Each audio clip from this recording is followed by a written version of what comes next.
오늘의 헤드라인 뉴스입니다. 전일 큰 폭으로 급락했던 구글의 모회사 알파벳이 2% 반등했습니다. 전일 알파벳은 애플 부사장의 검색 엔진은 인공지능이 대체할 것이라는 발언에 급락한 바 있습니다. 그러나 낙폭이 과했다는 증권가의 분석에 반등한 것으로 해석됩니다. 미국과 영국이 무역 협상을 타결했다는 소식에 팔란티어 테크놀로지스가 8% 가까이 급등했습니다. 영국과의 원활한 협상으로 영국을 포함한 유럽에서도 많은 주문을 받을 것이란 기대가 작용했다 풀이됩니다. 지난 6일 호실적을 발표했음에도 차익 실현 매물로 12% 폭락했던 팔란티어는 급등하며 낙폭을 만회했습니다. 미 당국의 로보택시 특허 신청을 거부당했음에도 테슬라의 주가가 상승했습니다. 영미 무역 협상 타결로 미증시가 일제히 랠리하자 덩달아 급등한 것입니다. 이에 따라 다시 시총 1조 달러 돌파를 시도할 전망으로 보입니다. 비트코인 가격이 지난 2월 이후 3개월 만에 10만 달러 선으로 뛰어 올랐습니다. 영미 무역 협정이 미증시 랠리를 주도하자 암호화폐 시장도 수혜를 받았습니다. 비트코인은 지난 1월 10만 9천 달러 선을 상회하며 사상 최고치를 경신했지만 지난달에는 7만 4천 달러 선까지 후퇴하면서 약세를 보인 바 있습니다. 시청자 여러분 안녕하세요. 여러분의 성공 투자를 응원합니다. 출발 증시와이드 1부 시작합니다. 진행의 이가은입니다. 어제 미국 증시는 다시 한번 상승세를 시현을 했습니다. 가장 주요했던 건 무역 협정에 대한 1호 국가가 탄생했다라는 부분이겠죠. 영국이었고요. 긍정적인 평가들이 나오게 되었습니다. 다음 타겟은 이제 중국이 기다리고 있는 상황인데요. 어제 일부 보도를 통해서는 중국에 대한 관세가 145에서 50%까지 줄어들 수 있다라는 코멘트도 있었고요. 더불어서 이제 고위급 회담이 예정되어 있는데 이 회담 이후에 시진핑 중국 국가주석과 따로 만남을 좀 가질 수도 있다라는 이야기가 있어서 뉴스 체크는 계속해서 해보셔야 될 것 같습니다. 더불어서 밤사이에 이제 트럼프 대통령이 지금 주식을 살 때다, 로켓처럼 다시 솟아오를 것이다라는 코멘트를 줬습니다.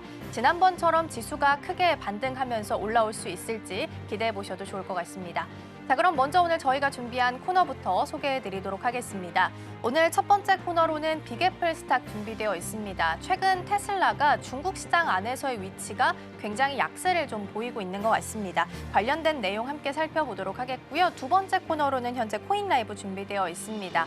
어제 이제 영국과의 무역 협정이 본격적으로 좀 이루어지게 되면서 비트코인도 긍정적인 흐름을 보였고요. 3달 만에 다시 한번 10만 달러 선을 회복했습니다. 관련된 내용도 잠시 후에 체크해 보시죠. 자, 그럼 출발 증시와이드 1부 본격적으로 시작해 보도록 하겠습니다.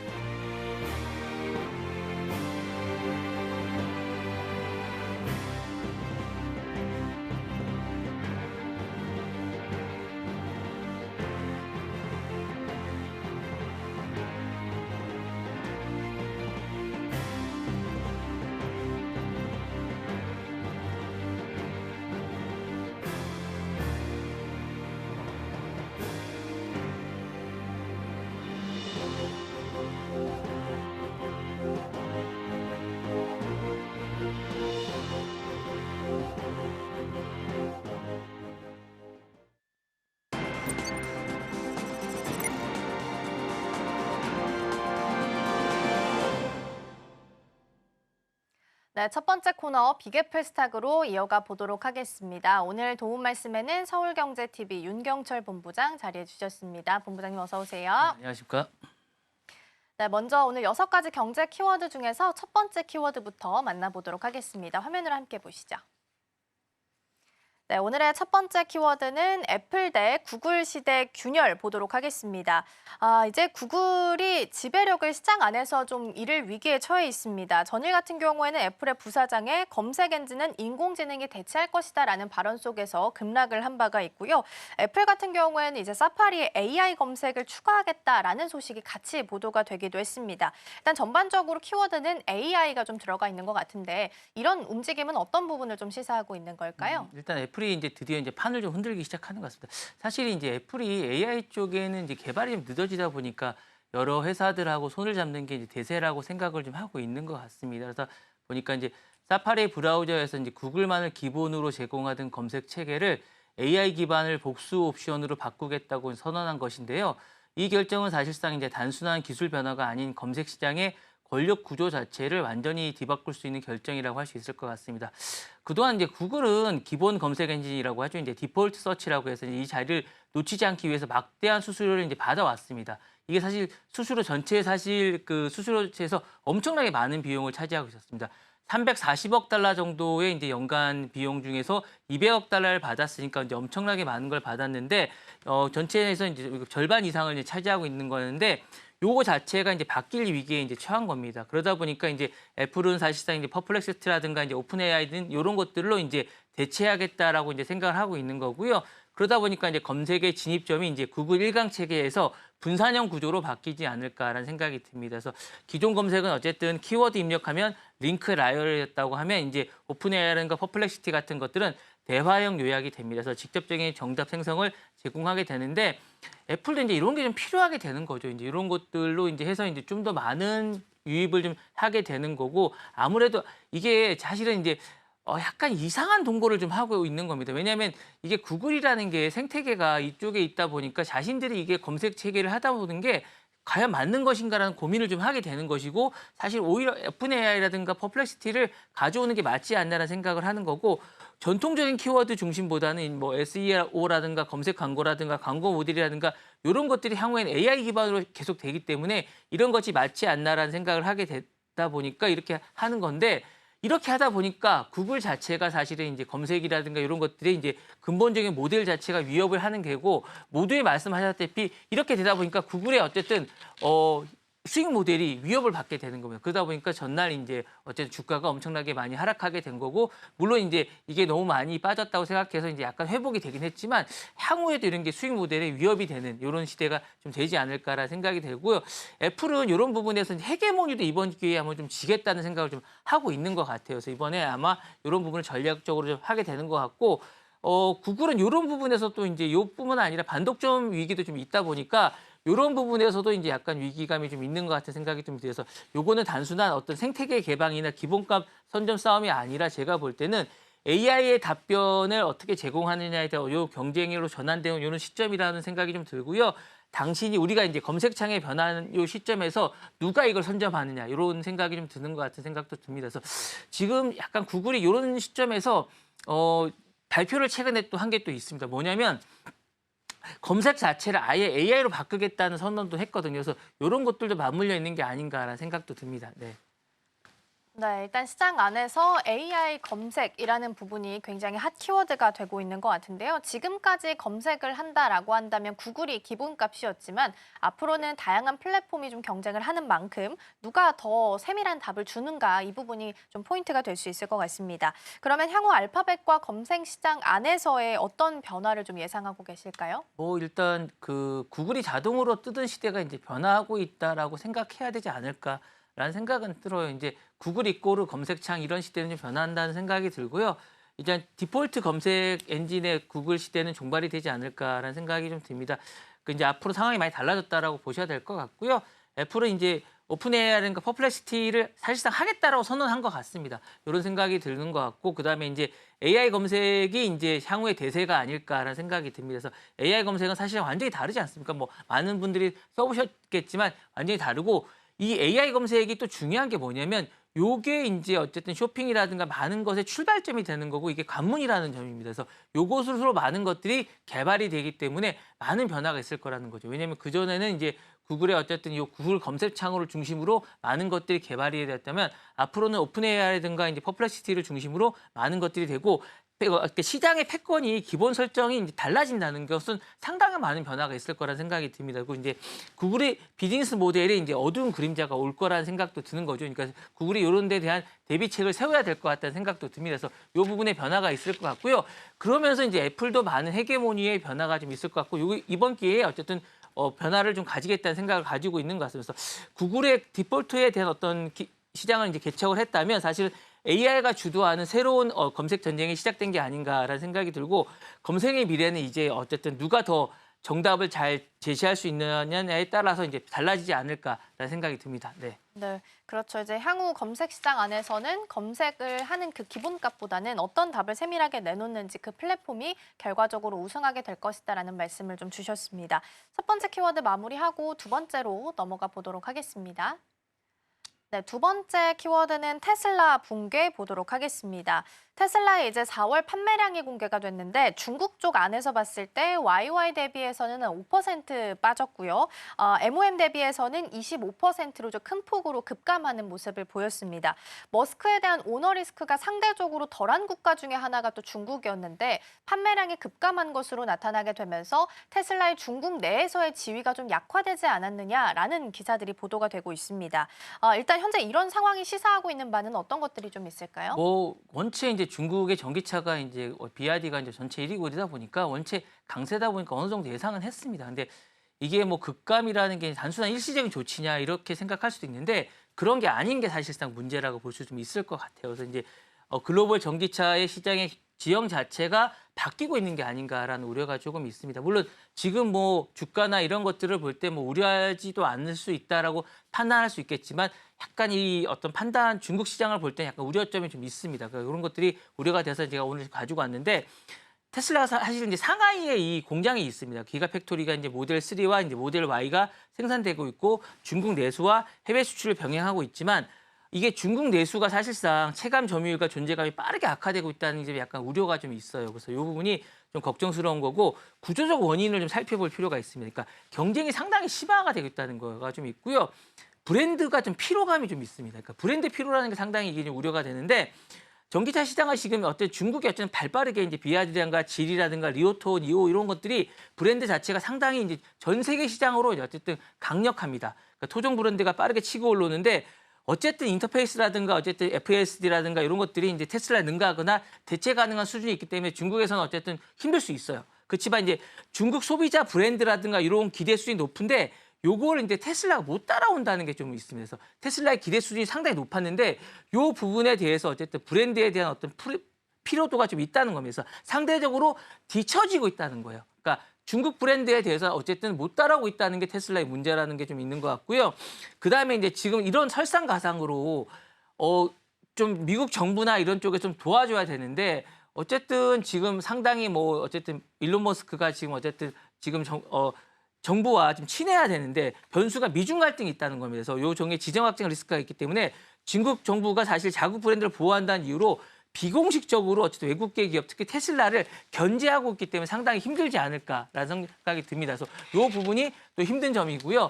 그러다 보니까 소비자가 정부 구매 채널을 테슬라에 접근할 수 있는 부분이 제약이 되고 있습니다. 이 부분이 이제 수요와 경쟁에서 역풍이 불고 있는 부분이 좀 있기 때문에 이런 게 좀 있습니다. 그리고 어쨌든 FSD가 지금 중국에 잘 안 되고 있는 부분도 좀 있습니다. 이 부분도 어쨌든 해결해야 될 부분이 좀 있기 때문에 이 부분이 일단 안 되고 있는 부분이 가장 큰 문제가 아닐까라는 생각이 좀 있고 그다음에 이러다 보니까 이제 중국에서 미치는 부분이 중국에만 그치는 게 아니라 글로벌 전체로 이제 파급 효과가 있다는 점이 좀 큰 문제입니다. 그래서 이게 이제 중국이 단일 기준으로는 세계 최대 전기차 시장인데 그러다 보니까 이렇게 전체적으로 퍼지는 부분이 큽니다. 그래서 규모의 경제라든가 기술 피드백 루프라든가 글로벌 브랜드 효율성이 이제 자체로 흔들리는 결과가 큽니다. 그러니까 유럽, 아시아 전체의 공급망 재편이 불가피하지 않을까라는 생각이 들고요. 그러다 보니까 점점 중국 내 기술이니까 이런 브랜드 쪽이 테슬라 전체가 이제 이 전체가 이제 악화되는 것들이 전체적으로 다 퍼지는 게 이제 리트머스처럼 퍼지고 있습니다. 이게 이제 중요한 갈림길에 서 있는 게 아닌가라는 생각이 듭니다. 네. 테슬라가 중국 내에서의 입지도 계속해서 약화가 되고 있다는 부분 좀 짚어보고 있습니다. 중국 내에서는 비아디가 최근 들어서 좀 강세를 보이고 있다 보니까 테슬라가 상대적으로 좀 밀리는 듯한 분위기도 나타나고 있는 겁니다. 이전에 전기차 하면 테슬라라는 그 공식이 있었다면 그게 깨지면서 다자 구도가 만들어지고 있다는 부분을 말씀을 좀 주셨는데요.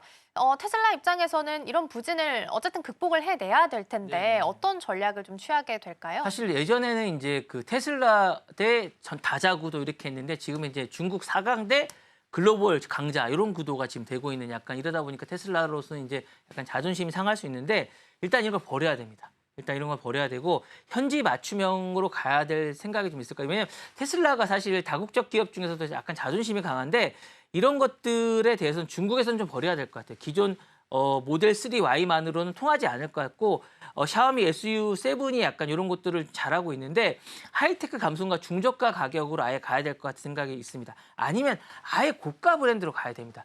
최근에 어쨌든 이런 브랜드 뭐 4억이나 5억 정도 같은 브랜드를 캐딜락이 최근에 내놓은 적이 있어요. 이런 거 35만 달러 가량의 이런 것들을 최근에 내놓고 1년에 25대만을 내놓는 이런 전략을 해서 완판이 된 게 있습니다. 아예 이런 전략으로 가는 것도 한 방법입니다. 그러니까 이렇게 가든지 뭔가 전략을 다르게 세워야 됩니다. 지금처럼 어중간한 가격대에서 어중간한 고가 전략을 하는 건 좀 아닌 것 같은 생각이 좀 들고 또 이런 전략이 또 아닌 것 같습니다. 그러니까 생산은 상하이, 기획은 베이징, 디자인은 상하이, 현지화 랩을 통해서 이제 중국 이자를 하는데 이렇게 이제 현지화 전략을 좀 세울 필요가 좀 있는데 지금 약간 애매한 전략입니다. 그러니까 생산만 상하이에서 하고 기획이나 이런 것들 미국에서 하는데 이런 방식은 어쨌든 미국 현지화의 어떤 니즈를 정확하게 반영을 좀 못하고 있지 않을까. 왜냐하면 이게 인터페이스나 이런 것들이 중국 사람들이 좋아하는 그런 그림이 아니에요. 그러다 보니까 중국 사람들이 사게끔 못하는 약간 이런 것들이 좀 있습니다. 그러니까 뭐 이렇게 이제 뭐 이렇게 내비라든가 이런 것들이 중국에 맞지가 않습니다. 그러니까 이게 잘 안 사게 되는 것 같고요.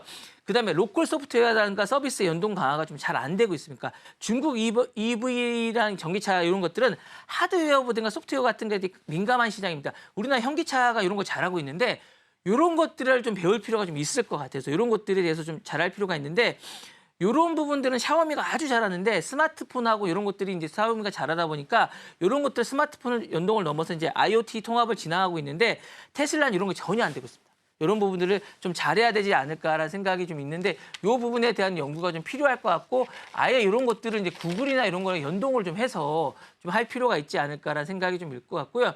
마지막으로는 지금 어쨌든 뭐 트럼프 정부가 중국하고 관계가 좀 안 좋지만 관계가 향후에 좀 좋아진다는 전제하에 중국 정부하고 좀 긴밀할 필요가 좀 있을 것 같아요. 지금 베이징을 방문해서 최근에 이제 FSD 협상을 나선 것도 이런 측면이 좀 있지 않나는 생각이 좀 드는데 규제 신뢰에 대한 회복하고 정부 우호성을 좀 유도하기 위한 포석을 좀 가질 필요가 있을 것 같고 앞으로도 중국형 이제 자율주행 알고리즘 개발이라든가 이게 중국이 사실은 되게 넓지 않습니까? 이러다 보니까 이제 데이터 로컬 서버에 대한 도입이라든가 현지에 대한 어떤 파트너십을 계속 할 필요가 있을 거예요. 텐센트라든가 바이두 체결이라든가 이런 걸 해서 테슬라에 대한 면허를 좀 가질 필요가 있을 것 같고 그다음에 이제 그 현지에 대한 로컬 인재들, 현지 사장이라든가 이런 사람들을 키워서 뭐 상하이 법인의 C레벨의 그러니까 의사결정을 주고 그다음에 R&D 마케팅을 좀 많이 줘야 되는데 이런 거에 대해서 이제 일론 머스크가 인색합니다. 이런 부분을 좀 키워야 될 것 같은 생각이 들고 이제 제가 좀 결론적으로 말씀을 드리면 이런 게 있습니다. 테슬라는 이제 요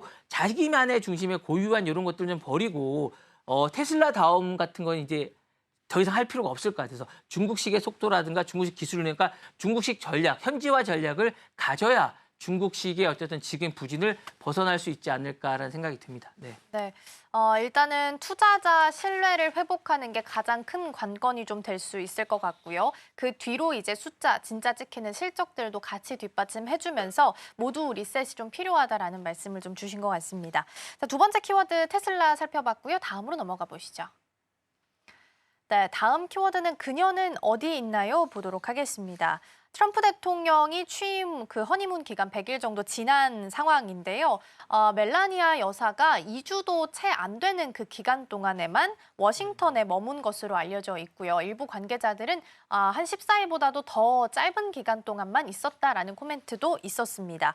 공식 일정 외에는 퍼스트 레이디로서는 좀 잘 나타나지 않는 모습을 보이다 보니까 전문가들은 은둔형 퍼스트 레이디다라는 평가를 같이 내리고 있는 상황인데요. 일단 이런 내용들이 시사하는 바는 어떤 것들이 좀 있을까요? 이제 그게 뉴욕 타임즈에서 이제 되게 대대적으로 크게 보도가 됐습니다. 약간 이제 은둔형인데 그러면 백악관에 14일 정도 이제 머물고 거의 이제 110일 정도 지났는데 그러면 도대체 14일 정도만 머물고 나머지 나는 어디 있었냐라고 이제 나오는데 뭐 같이 있긴 하는 것 같습니다. 뉴욕의 트럼프 타워도 이제 집이 있고 그다음에 플로리다 마러라고에 좀 주말에 보통 가 있으니까 그 리조트에도 보내고 있다고 합니다. 그다음에 그러니까 이스트윙에 보통 이제 대통령들 거기 머무는데 트럼프 대통령이 약간 특이합니다. 그래서 보통 플로리다 마러라고에 많이 머물다 보니까 그쪽에 많이 머물기도 하고 그러는데 어쨌거나 이스트윙의 집무실에 있거나 여기 어쨌든 문화행사라든가 가드닝 출연이라든가 이런 전통적인 레이디 활동은 사실상 많이 하지 않고 있다라고 이제 생각하시면 될 것 같고요.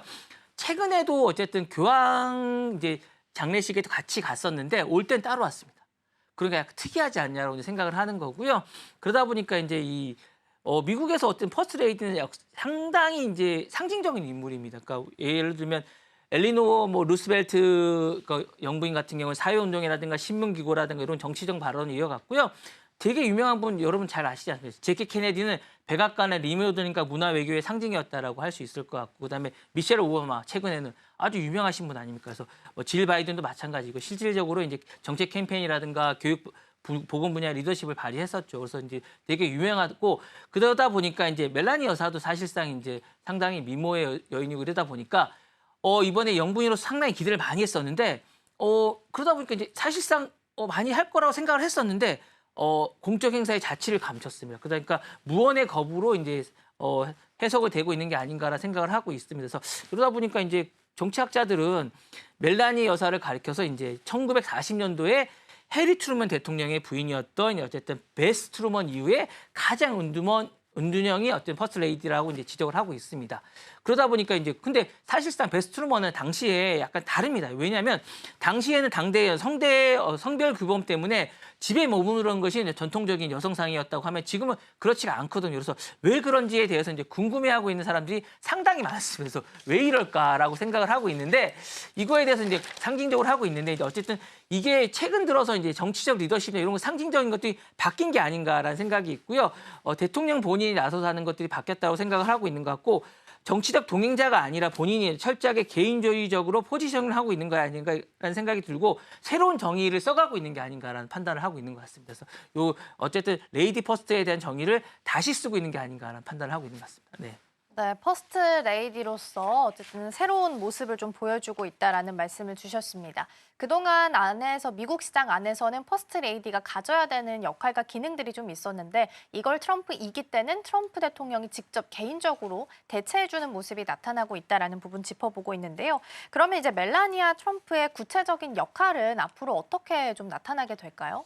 약간 리브랜딩 된 것 같아요. 그러니까 일기 때하고 약간 그 과거의 퍼스트 레이디가 이제 공공이라든가 감정이라든가 사회적 메시지라든가 이런 행사가 수행됐다면, 멜라니 여사는 이걸 완전히 해체한 것 같습니다. 자신은 약간 이걸 해체했고 대부분 이걸 수행하지 않습니다. 이걸 수행하지 않고 단순히 소극성이 아니라 의도적으로 불개입하는 게 아닌가라는 전략으로 해석하고 있고, 이걸 없애지는 않지만 어쨌든 작동하지 않게 만든 해체라고 하고 있고, 상징적인 동반자로 역할을 하겠다고 생각을 한 것 같아요. 최소한 공개적인 행사만 하고 드레스라든가 이제 시각적 정체성 유지만 역할을 하겠다라는 생각을 하고 있는 것 같습니다. 다만 외교적 고립 역할은 간간히 하겠다는 생각을 하는 것 같아요. 특정인 행사라든가 한정적인 여출이나 프로토콜로서 역할은 합니다. 그래서 나토라든가 이런 역할을 하지만 완전히 배제하지만 어쨌든 체제는 유지하겠다는 생각을 하고, 다만 자신의 어쨌든 어머니로서 역할, 그리고 어쨌든 그 강한 가족에서 역할은 하겠다라는 생각을 하고 있는 것이죠.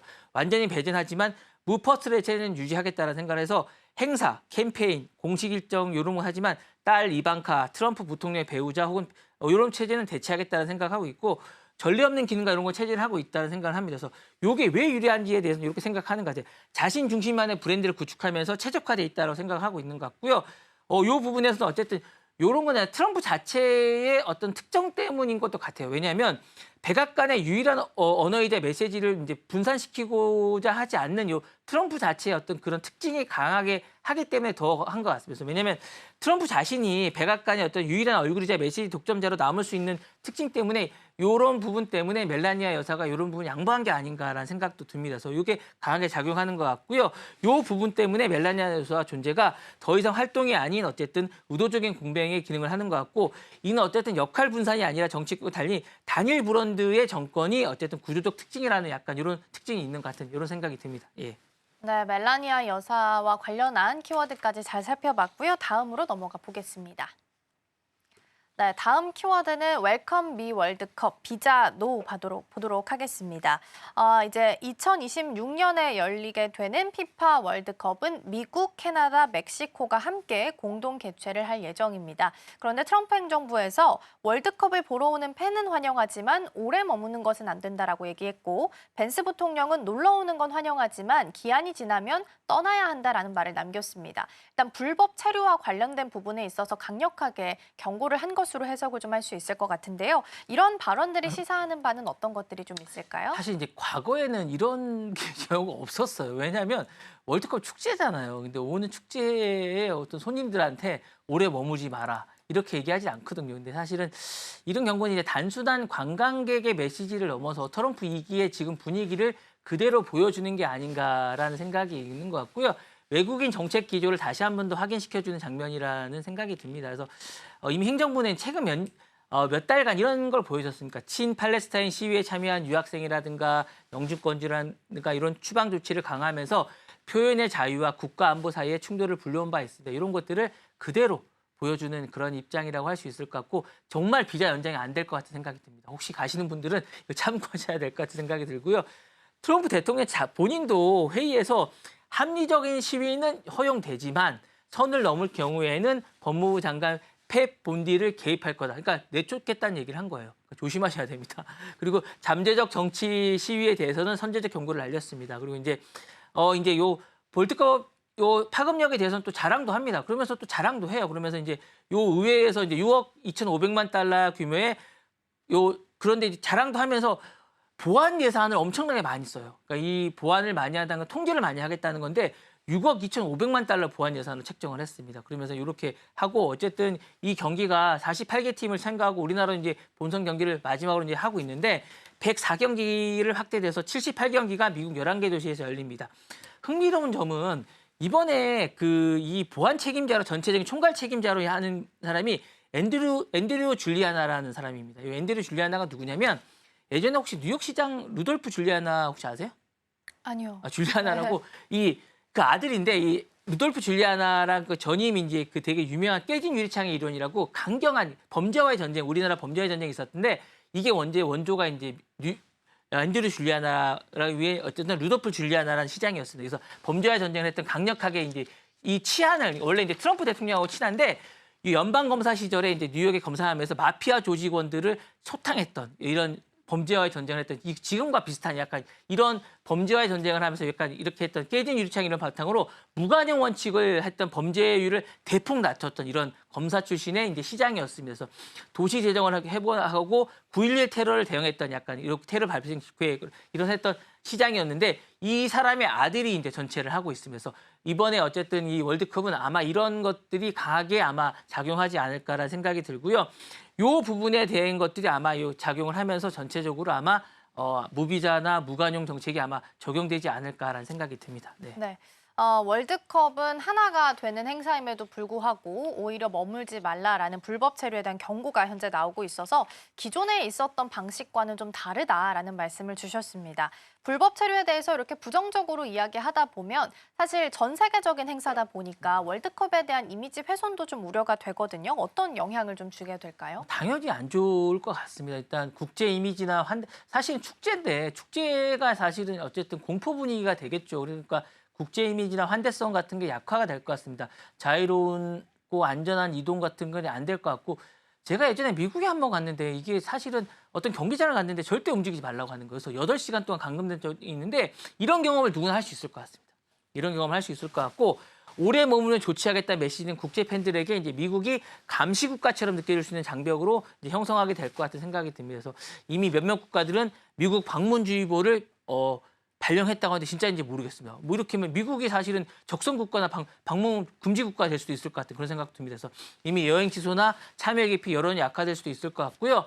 시위 및 어떤 표현 자유나 이슈가 확산될 가능성도 있을 것 같습니다. 그래서 트럼프 대통령이 이미 친팔레스타인 시위 참가자 추방 논란으로 표현 자유와 제한할 논란을 하고 있는데 이런 것들은 사실은 이제 이런 축구가 정치다라는 논장으로 본격화될 수 있을 것 같은 그런 촉매제가 될 수도 있을 것 같습니다. 세 번째로는 미국 내 도시들의 경제 효과라는 관광 수입에도 타격이 있지 않겠습니까? 원래 이게 이런 것들을 하려고 하는 건데 이런 것들이 글로벌 스포츠라든가 마케팅이나 이런 데 악영향을 미칠 것 같은 생각도 들고요. 마지막으로는 이게 원래 피파가 원래 주최를 하는 축제인데 이런 것들의 관계가 긴장이 될 것 같습니다. 원래 피파는 스포츠는 정치적 중립성이 있는데 이런 것들이 어쨌든 요구할 수 있는데 이런 것들의 가이드에 대해서 어쨌든 요구하는데 이런 것들에 대해서 어쨌든 긴장 관계가 되고 미국 개최의 적합성에 논란이 돼서 미국이 개최를 못할 수도 있습니다. 향후에 아주 안 좋은 경우에서 가능성을 배제할 수도 없게 될 것 같고요. 결론적으로 말씀을 드리면 정치적 메시지와 이런 규범의 장이 만들 수 있을 것 같고 이번에 이런 것들이 아마 미국의 외교라든가 도시 경제라든가 문화적 개방성 전반에 대해서 직접적인 어떤 시험대가 될 것이라는 판단이 됩니다. 네. 네. 전반적으로 전 세계 축제임에도 불구하고 오히려 반이민 색깔을 강조하면서 월드컵에 대한 이미지 훼손도 가능하겠다라는 말씀을 좀 주신 것 같습니다. 네 번째 키워드 정리하고 다섯 번째로 넘어가 보시죠. 네, 다음 키워드는 조 바이든 반격 보겠습니다. 조 바이든 전 대통령의 첫 번째 공식 인터뷰는 미국 언론이 아니라 영국의 BBC였습니다. 트럼프 2기가 하고 있는 이 외교 정책을 전반적으로 국제사회에 좀 표현을 하겠다라는 부분으로 해석을 할 수 있을 것 같은데요. 그건 미국답지 않다, 동맹의 힘을 이해하지 못하는 것이다라는 등 다양한 코멘트를 내놨는데 전반적으로 우려를 표명하는 말들이 좀 많이 있었습니다. 인터뷰 내용을 봤을 때는 어떤 부분이 있었는지 그리고 이게 시사하는 바는 어떤 것들이 좀 있을까요? 네. 특히 트럼프 대통령에 대해서 이제 안 좋은 발언을 좀 약간 화난 발언? 약간 이렇게 많이 했는데 트럼프 대통령이 멕시코만을 개명한다든가 파나마 운하를 어쨌든 반환한다가 그린란드 매입에 대해서 발언한 거에 대해서 이게 대통령이 할 말이냐 이렇게 얘기를 했고요. 거의 2시간 가까이 넘게 얘기를 했습니다. 사실 저는 왜 BBC를 했는지 잘 모르겠는데 어쨌든 이제 약간 뭔가 정치를 단순히 이게 이런 것 같아요. 그러니까 미국 대통령이 보통 이제 6개월 정도 지나면 정치적 소외를 위해서 얘기를 하는 경우가 많습니다. 근데 보통 이렇게 인터뷰를 하지 않고요. 강연을 선택합니다. 그러니까 약간 인터뷰를 했다는 게 약간 이례적입니다. 그래서 약간 이례적이고요. 그리고 자국의 매체를 안 했다는 게 약간 말씀하신 대로 이례적이라는 생각이 들고요. 그러면서 이제 약간 반격을 하기 시작한 건데 미국의 국제적 품격을 훼손하고 있다고 일단 지적을 했고 이제 지금의 대통령을 깎아내린 거죠. 그리고 이제 바이든 대통령 전 대통령이 자신의 재선을 이제 중간에 하지 않고 마지못해서 이제 도전을 강행했다는 것에 대해서 물러날 타이밍에 대해서 잡기 어려웠다고 해명했지만 이 부분에 대해서 이제 본인은 후회하지 않는다라고 이야기를 했습니다. 그러니까 자신에 대해서 약간 변명도 했습니다. 이런 부분을 했었고 그다음에 회고록의 작업과 유료 강연, 방송 출연 이런 부분들을 이제 병행하고 있는 부분에 대해서도 얘기를 했고 자신의 치적과 이런 부분을 이제 지금 부분에 대해서 이제 트럼프 대통령이 지금 막 이렇게 얘기하고 있는 부분에 대해서 자신은 잘못한 게 없다라고도 지금 방연을 했습니다. 그리고 이제 이런 부분을 얘기했는데 그런 부분과 더불어서 이제 사회보장 제도에 대해서 조력하고 있는 부분에서 비판을 하는가 하면 나토 해체론에 대해서도 동맹이 없다면 푸틴이나 우크라이나 넘었을 것이라는 말도 덧붙이게 되면서 지금 정부를 강하게 비판하면서 정치적 아마 다시 자신이 나설 것이란 뜻도 내비치는 듯한 이런 발언을 해서 약간 우려를 나타내기도 했으면서 민주당 내부는 지금 이런 거에 대해서 약간 냉랭한 약간 이런 분위기거든요. 왜냐하면 민주당 내부는 지금 약간 세대 교체를 원하고 있는데 이런 것과 충돌되는 게 아닌가라는 생각도 들고 일각에서는 트럼프가 바이든이 다시 등장하는 걸 원하는 게 아닌가라는 비꼬는 발언도 나오고 있는 이런 상황입니다. 네. 네. 일단 바이든 전 대통령이 인터뷰는 영국의 BBC를 선택을 하게 되면서 전반적으로 트럼프 현재 정부에 대해서 비판의 목소리를 좀 냈다라고 정리를 할 수 있을 것 같고요. 트럼프 글로벌 리더십에 있어서 균열을 가하는 모습들이 많이 보이기도 했습니다.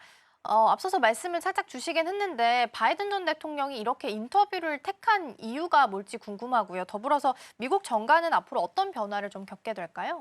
일단 자신의 어쨌든 4년간 그러니까 자신이 있었던 그 기간 동안의 모든 것들이 부정당하는 게 지금 트럼프 정부에서 약간 억울한 것 같아요.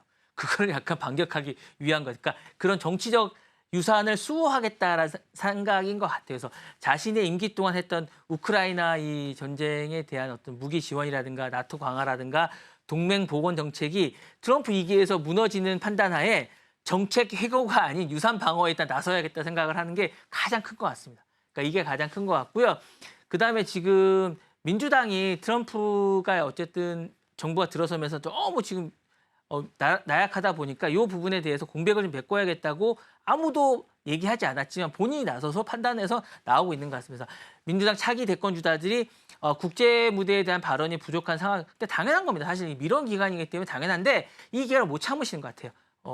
이분이 못 참으셔서 미국 외교의 어른 역할을 자처함으로써 이제 이런 부분을 나오시는 것 같은 느낌이 또 듭니다. 그리고 이제 당 내부에 뭔가 경고를 던지는 듯한 느낌이 듭니다. 그래서 내가 물러났다고 해서 트럼프를 견제할 수 있는 대체제가 곧 준비된 건 아니다라는 은근한 경고성 메시지를 던지지 않는가라는 생각이 드는 요 세 가지 이유가 가장 큰 생각이 들고요. 그러다 보니까 민주당 내부에서는 이제 노선 충돌이 좀 일고 있는 것 같습니다. 지금 카멜라 해리스나 아니면 케빈 뉴섬 같은 차기 주자들이 긴장이 들면서 재부상할 가능성이 좀 있고요. 그다음에 트럼프 외교 정책에 대한 공세가 본격화되지 않을까라는 생각이 듭니다. 그래서 바이든이 이런 걸 하다 보니까 트럼프 내부에서는 이런 거에 대한 반격이 또 다시 본격화되지 않을까라는 생각도 들고요. 또 다른 건 이제 정계복귀가 아닌 발언권 유지의 모델도 들을 것 같습니다. 현역은 아니지만 영향력이 남긴다라는 하이브리드 모델이 제시되면서 민주당 원로로서 역할이 재부상이 되지 않을까라는 생각이 들면서 이 부분에 대한 어떤 이야기가 계속 논란을 일으키지 않을까라는 생각이 듭니다. 네. 네, 바이든 전 대통령과 트럼프 현 대통령 사이에서 있었던 이슈들 좀 점검해봤고요. 이어서 마지막 키워드도 함께 넘어가 보도록 하겠습니다. 네, 다음 키워드는 코스모스 482 보도록 하겠습니다. 50년 넘게 우주를 떠돌고 있었던 소련 시대의 유산이 다시 지구를 향해 떨어지고 있다라고 합니다. 1972년에 금성을 향해서 발사를 한 바가 있었는데 그때 당시에는 궤도 이탈에 실패를 좀 했습니다. 이 탐사 캡슐이 이번 주 안에 지구 대기권으로 진입한다라는 소식이 좀 보도가 됐는데 지상에 떨어질 확률은 일단 낮고요. 파편이 남는다고 하더라도 지구 표면의 70%가 바다이기 때문에 인명 피해가 발생할 가능성도 상당히 낮다라고 합니다. 일단 이런 뉴스들 어떤 내용이 좀 포함되어 있는지 여기서부터 출발해 보겠습니다. 어쨌든 낮긴 하지만 떨어질 수 있는데 어디로 떨어지냐고 이제 제가 이제 기사를 좀 읽어보니까 우리나라에도 떨어질 수 있습니다. 전 세계 어디든 떨어질 수 있다고 얘기를 하는데 어쨌든 떨어질 수 있다고 얘기하고요. 이게 이제 핵심 포인트 우주 쓰레기의 시간차 위협이라고 할 수 있을 것 같아요. 이게 1972년에 이제 발사가 됐고 남겨진 무덤인데 과거 발사체들이 지속적으로 이제 미래 세대에게 위협을 줄 수 있다는 경고가 될 수 있을 것 같아서 이제 이런 거 설계할 때 좀 조심해야 될 것 같아요. 그러니까 어쨌든 떨어질 수 있다라는 얘기가 될 것 같고 바다에 떨어질 수 있다는 가능성이 높다는 건 우린 그 전체 면적의 70%가 바다이기 때문인 거예요. 그냥 어디 떨어질지 아무도 모릅니다. 다만 이런 보도가 우리나라에 많이 안 됐고 외신에 많이 났습니다. 그래서 CNN이라든가 BBC에도 나오고 많이 났기 때문에 이제 제가 좀 보도를 드리는 거고요.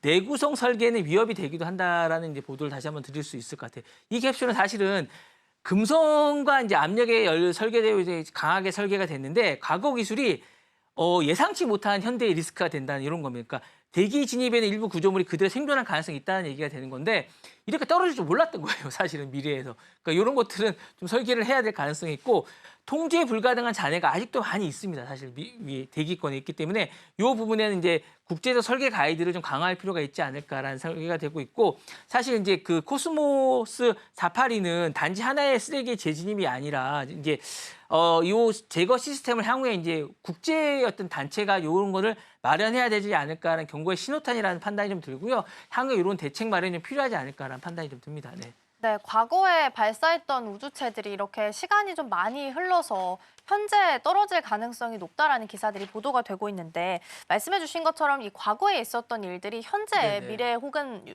자녀들에게 네네. 피해가 좀 가지 않게 하기 위해서는 어떤 조치들이 좀 필요하게 될까요? 일단 설계 단계부터 이런 것들을 이제 포함해야 되지 않을까. 그러니까 이게 예상은 했을 거예요. 사실은 그분들이 이제 50년 뒤에 산다는 생각을 안 했을지는 모르겠지만 그런 가능성도 생각하지 않았을까요? 뭐 떨어질 수 있다는 생각은 했겠죠. 뭐 다만 아니면 분해된다는 생각은 했겠지만 그리고 이제 금성까지 간다고 생각은 했겠죠. 그러니까 이 세 가지 가능성은 다 있겠지만 그 가능성에 대해서 이제 생각할 필요가 없었다고 생각하는지 모르겠지만 그 가능성을 생각하고 있었겠는데 재진입 가능성을 포함해야 된다는 거죠. 과거에는 우주선이나 위성이 퇴역 이후에 계달 이탈을 고려하지 않았는데 이제는 이런 것들도 고려해야 된다는 생각이 듭니다. 그래서 이 부분에 대해서 이제 고려해야 되지 않을까라는 생각이고 유럽 우주에서는 이제 이 부분에 모든 기준을 맞추는 것들을 추진 중이라 하니까 이 부분은 이제 고려해야 될 것 같은데 이게 근데 2030년부터 한다니까 지금부터 해야 될 것 같은 생각이 듭니다. 이 부분을 기준으로. 그리고 국제 부분을 강화하고 의무적으로 등록 추적 체계를 마련해야 되지 않을까라는 생각도 듭니다. 그리고 이제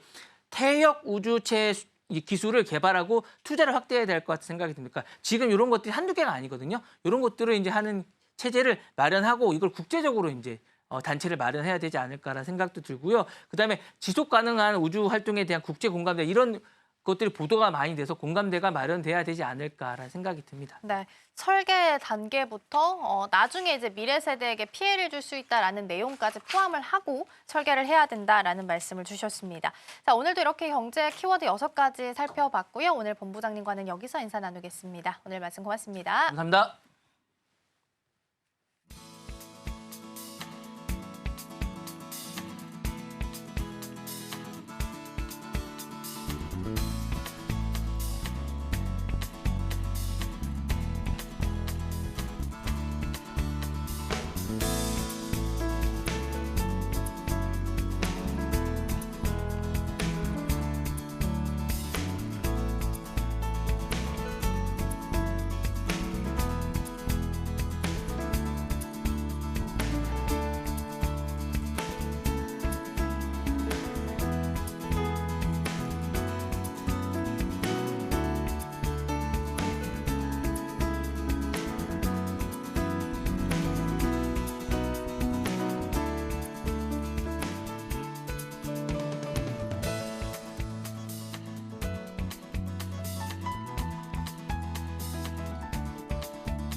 오늘 아침 빼놓을 수 없는 암호화폐 소식 전해드립니다. 수이 네트워크의 스테이블 코인 공급이 약 9억 818만 달러, 우리 돈으로 1조 3,690억 원을 기록하며 사상 최고치를 경신했습니다. 연초 대비 무려 181% 넘게 증가한 수치인데요. 특히 3월과 4월에 큰 폭의 증가세를 보였습니다. 주요 스테이블 코인으로는 USDC, FDUSD, USDY 등이 있으며 이 중 USDC가 가장 큰 비중을 차지하고 있습니다. 스테이블 코인 공급 증가는 시장 유동성과 거래 효율성을 높여 수익 가격 상승을 뒷받침할 수 있는 요인으로 평가됩니다. 기술적 분석에 따르면 수익은 최근 하락세 기형 패턴을 돌파하며 2달러 이하에서 3.47달러까지 급등했는데요. 현재는 3.9달러 부근에서 추가 상승 가능성을 시사하고 있습니다. 저항선을 돌파할 경우 4달러에서 4.5달러까지 추가 상승할 가능성도 거론됩니다. 또한 수이 생태계 내 디파이 프로젝트들도 강세를 보이고 있는데요. 수이는 6.9%, 딥북 프로토콜은 9.9%, 월러스는 12.7% 각각 상승하며 활발한 흐름을 이어가고 있습니다. 다만 전문가들은 장기적 성장을 위해 지속적인 채택 확대와 혁신이 필요하다고 강조했습니다. 미국 텍사스주가 전략적 비트코인 비축을 위한 법안 SB22를 통과시키며 본회의 표결을 앞두고 있습니다. 이번 조치로 텍사스는 애리조나, 뉴햄프셔에 이어 세 번째로 비트코인을 공식적으로 비축하는 주가 될 전망인데요. 최근 트럼프 대통령 당선 이후 암호화폐를 금융 시스템에 통합하려는 움직임이 확산되는 모습입니다. 특히 이번 주에는 뉴햄프셔와 애리조나도 각각 비트코인 비축 법안을 제정했는데요. 공화당과 민주당 주지사가 각각 있는 두 주 모두 초당적 합의로 추진됐다는 점이 주목됩니다. 한때 계획을 철회했던 애리조나는 최종적으로 법안을 통과시키며 비트코인 비축 입장을 다시 살렸습니다. 한편 비트코인 가격도 상승세를 이어가고 있습니다. 중국의 대규모 경기 부양책 발표 직후 비트코인은 3,000달러 가까이 급등했으며 현재는 10만 달러를 돌파한 상태입니다. 이처럼 미국 주정부 차원의 비트코인 비축 법안과 세계 경제정책 변화가 비트코인 가격 상승에 긍정적 영향을 미치고 있다는 분석입니다. 가상자산 위믹스의 두 번째 상장 폐지가 결정되면서 닥사와 국내 거래소들의 상장 기준을 둘러싼 논란이 다시 불거지고 있습니다. 위믹스 측은 닥사와 거래소의 상폐 절차와 비공개된 기준을 납득하기 어렵다며 법적 대응을 예고했는데요. 가상자산 업계에 따르면 위믹스 재단은 상폐를 결정한 빗썸, 코인원, 코빗, 고팍스 등 4개 거래소와 닥사를 상대로 서울중앙지법에 상장 폐지 효력 정지 가처분 신청을 낼 계획입니다. 닥사는 위믹스가 제출한 소명 자료로는 거래 유의 지정 사유가 해소되지 않았다고 판단해 지난 2일 거래 지원 종료를 결정했으며 위믹스는 다음 달 2일 오후 3시에 상폐될 예정입니다. 위믹스는 지난 2월 해킹으로 약 87억 원 규모의 코인이 탈취됐고 사고 발생 나흘 만에 이를 공시했는데요. 닥사는 정보 공시 지연 등을 이유로 위믹스를 투자 유의 종목으로 지정했습니다. 위믹스 측은 그간 5차례 소명을 진행했음에도 피드백 없이 상폐가 결정된 건 부당하다며 상폐 기준과 절차에 대한 명확한 설명을 요구하고 있습니다. 금융당국이 가상자산업계의 수건인 1은행, 1거래소 규제 해제를 검토 중인 것으로 알려졌습니다. 다만 대선 전 해제 가능성은 낮아 보입니다. 김병환 금융위원장은 최근 기자간담회에서 현재 들여다보고 있지만 이 규제가 해제되면 독과점 우려가 있고 한 은행을 통한 운영은 자금 세탁 리스크를 줄이려는 목적이라고 밝혔습니다. 이어 은행과 가상자산 사업자가 자금 세탁 방지 시스템을 충분히 갖췄는지를 꼼꼼히 살펴본 후 판단하겠다고 덧붙였는데요. 금융위는 아직 결론을 내지 않고 내부 검토를 이어가고 있습니다. 관계자는 업계 요청과 정치권 공약에 따라 제로베이스에서 검토 중이지만 현행 체계가 해제되면 자금 세탁 방지 책임 소재가 모호해질 수 있다고 설명했습니다. 거래소들은 이미 은행 수준의 자금 세탁 방지 시스템을 갖추고 있으며 매년 금융당국의 요구에 따라 지속적으로 업그레이드하고 있다며 해제 필요성을 강조하고 있습니다. XRP와 미국 증권거래위원회 간의 오랜 법적 분쟁이 마침내 마무리될 전망입니다. 현지 시간 8일 연방검사 출신 변호사 제임스 K. 필라는 X를 통해 SEC가 XRP와의 합의서를 법원에 제출했다고 밝혔는데요. 합의에 따라 SEC는 기존 1억 2,500만 달러였던 벌금을 5천만 달러로 감액하기로 했고 양측은 항소를 철회하며 분쟁을 종결하기로 합의했습니다. SEC는 법원에 XRP 판매 금지 명령을 해제해달라는 요청도 곧 제출할 예정입니다. 앞서 법원은 XRP의 일반 투자자 대상 판매는 증권이 아니지만 기관 투자자 대상 판매는 증권법 위반이라고 판단했었는데요. 이번 합의로 XRP를 둘러싼 미국 내 법적 불확실성이 사실상 해소됐다는 평가가 나오고 있습니다. 비트코인이 2월 이후 처음으로 10만 달러를 다시 돌파하며 시장의 기대감을 높이고 있습니다. 이번 상승은 미국과 중국 간 무역 협상과 미영 무역협정 기대감 속에서 이뤄졌는데요. 트럼프 대통령은 트루스 소셜을 통해 대규모 무역협정을 예고하며 투자 심리를 자극했습니다. 스탠다드 차타드의 제프 캔드릭 애널리스트는 비트코인이 2분기 말까지 12만 달러에 도달할 가능성이 크다고 전망했는데요. 연준의 금리 정책과 글로벌 기관 투자자들의 움직임이 상승세를 이끌고 있습니다. 실제로 스위스 중앙은행과 노르웨이 연기금 등이 비트코인 관련 자산을 매입한 것으로 알려졌고 비트코인 ETF로도 자금이 지속 유입되고 있습니다. 전문가들은 비트코인이 글로벌 기관의 포트폴리오 다각화 수단으로 자리 잡고 있다고 평가했습니다. 암호화폐 XRP가 최근 6개월간 300% 넘게 급등하며 2.2달러를 돌파했습니다. 현지 시간 5월 8일 더 모틀리플에 따르면 미국 증권거래위원회의 리플 소송 취하와 트럼프 행정부의 친암호화폐 정책이 투자 심리를 자극했는데요. 시장은 현재 XRP 현물 ETF 승인 여부에 관심이 쏠려 있습니다. 비트코인과 이더리움에 이어 XRP 현물 ETF도 연내 승인 가능성이 85%에 달한다는 전망이 나왔고 최종 결정은 6월 중순으로 미뤄진 상태입니다.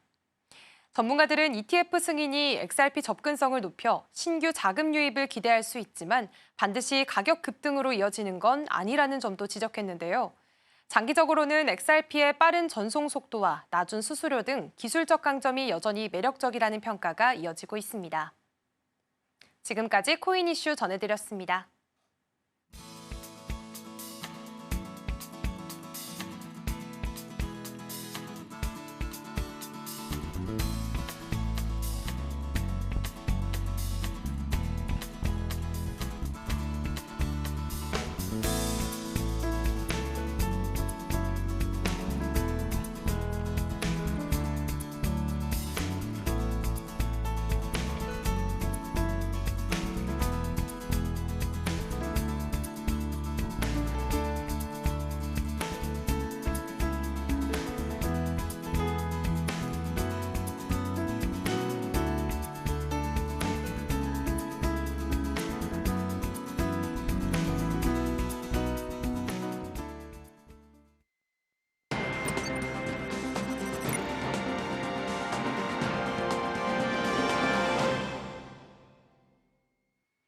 전일장 이슈와 오늘장 분위기 짚어보겠습니다. 스탁포인트 시간입니다. SCTV 이민 전문가와 함께합니다. 어서 오세요. 네, 안녕하세요.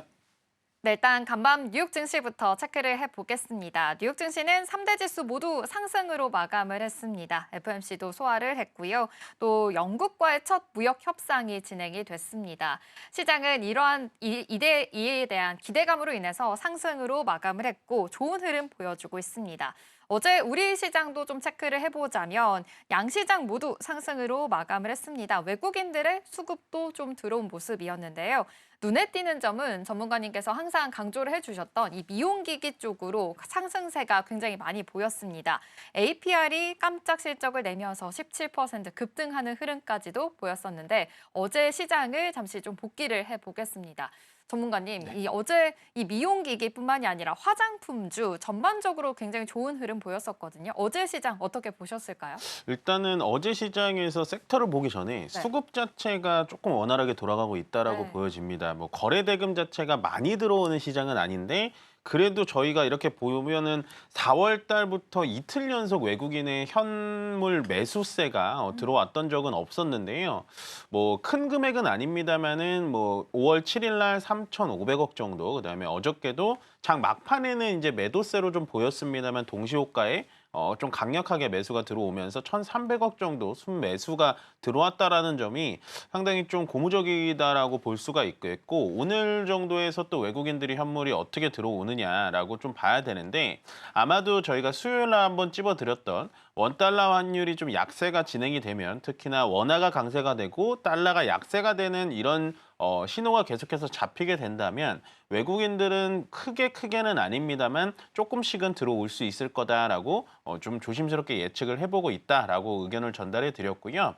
방금 앵커님께서 얘기해 주셨다시피 지수 자체는 재밌게 움직여주질 않습니다. 그렇다라는 건 지수는 뭐 강보합에서 1% 채 올라가지 못하고 그냥 2,600포인트 밑에서 뚫지 못하고 재미가 없게 흘러가는데요. 그 와중에 일단 지수를 움직여주지는 않지만 개별 테마라고 하죠. 개별 종목들의 좀 반등세가 나와주면서 전체적으로 어떠한 섹터를 여러분들이 보유하고 있느냐에 따라서 시장이 상당히 재밌고 아니면은 약간은 좀 소외되는 그런 감정을 느끼실 수 있지 않을까라는 생각을 하는데요. 역시나 어저께 시장을 끌어줬던 거는 코스닥 쪽에서는 피부 미용 쪽입니다. 휴젤, 파마 리서치, 뭐 이런 클래시스 같은 코스닥 3대장이 시총 상위 종목들이 끌어주면서 코스피보다는 코스닥이 좀 강했던 흐름을 보여줬고요. 역시나 얘기를 안 할 수 없는 APR이 어닝 서프라이즈가 나오면서 거의 상한가 근처, 상한가도 한번 갔다 왔었죠.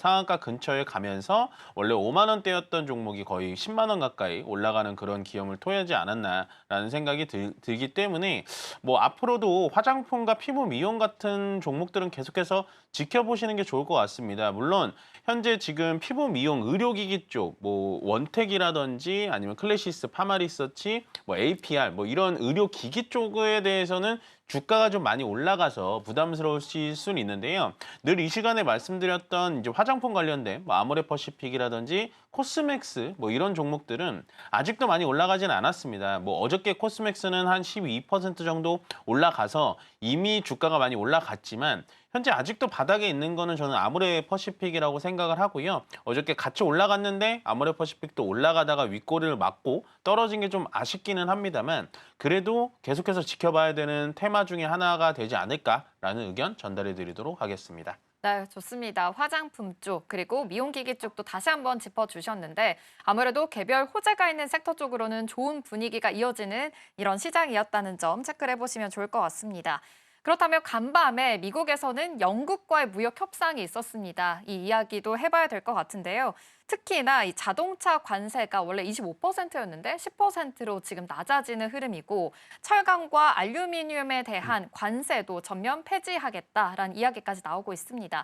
사실상 어느 정도는 협상이 되고 있는 과정인 거고 좀 좋은 신호탄으로 해석을 해봐도 되지 않을까라는 생각이 됐는데 오늘 우리 시장에서도 이에 대한 영향이 될 것 같거든요. 네. 어떻게 생각하실까요? 아무래도 현재 미국과 영국의 협상을 큰 의미로 볼 필요는 없을 것 같아요. 그러니까 우리는 미국에 대해서 미국 입장에서는 우리는 무역 적자국이잖아요. 우리가 수익을 많이 보는 적자국인데 영국은 미국에 대해서 미국 입장에서 무역 흑자국입니다. 그만큼 영국과 미국은 우리나라와 일본과의 협상과의 난이도가 좀 차이가 있었다는 거죠. 원래부터 미국이 영국에 대해서 돈을 많이 벌고 있었던 그런 무역 흑자국이었기 때문에 이번 협상이 가장 빨리 나오지 않았을까라는 생각을 했고요.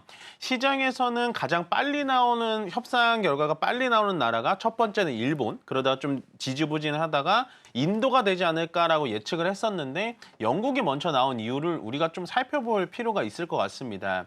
그만큼 현재 미국에서는 이 관세에 대해서 어느 나라와 협상을 해서 빠르게 결과를 보여주기를 좀 원했던 것 같아요. 근데 첫 번째 국가였던 가장 먼저 협상을 시작했던 일본이 잘 협상이 안 되다 보니까 결과를 내밀지 못했고 그다음 인도랑도 지금 뭐 어떤 부분에서 조율을 하고 있는지 모르겠지만 그 부분에 대해서도 좀 협상을 못 하고 있고 그래서 가장 무역 흑자국인 영국에 대해서 좀 얘기를 나왔고요. 지금 말씀 주셨다시피 자동차 부분에 대해서 25% 관세였던 게 10%로 낮아졌고 10만 대에 한해서입니다. 판매되는 양의 10만 대에 한해서고요. 거기다가 철강 알루미늄 25% 관세를 0%로 줄였는데 우리가 이렇게 생각해 볼 수가 있겠습니다. 오늘 시장에서 어떻게 반영이 될지는 좀 지켜봐야겠지만 결국에는 영국이 미국에다가 파는 수출의 주력 품목들은 아니라는 거죠.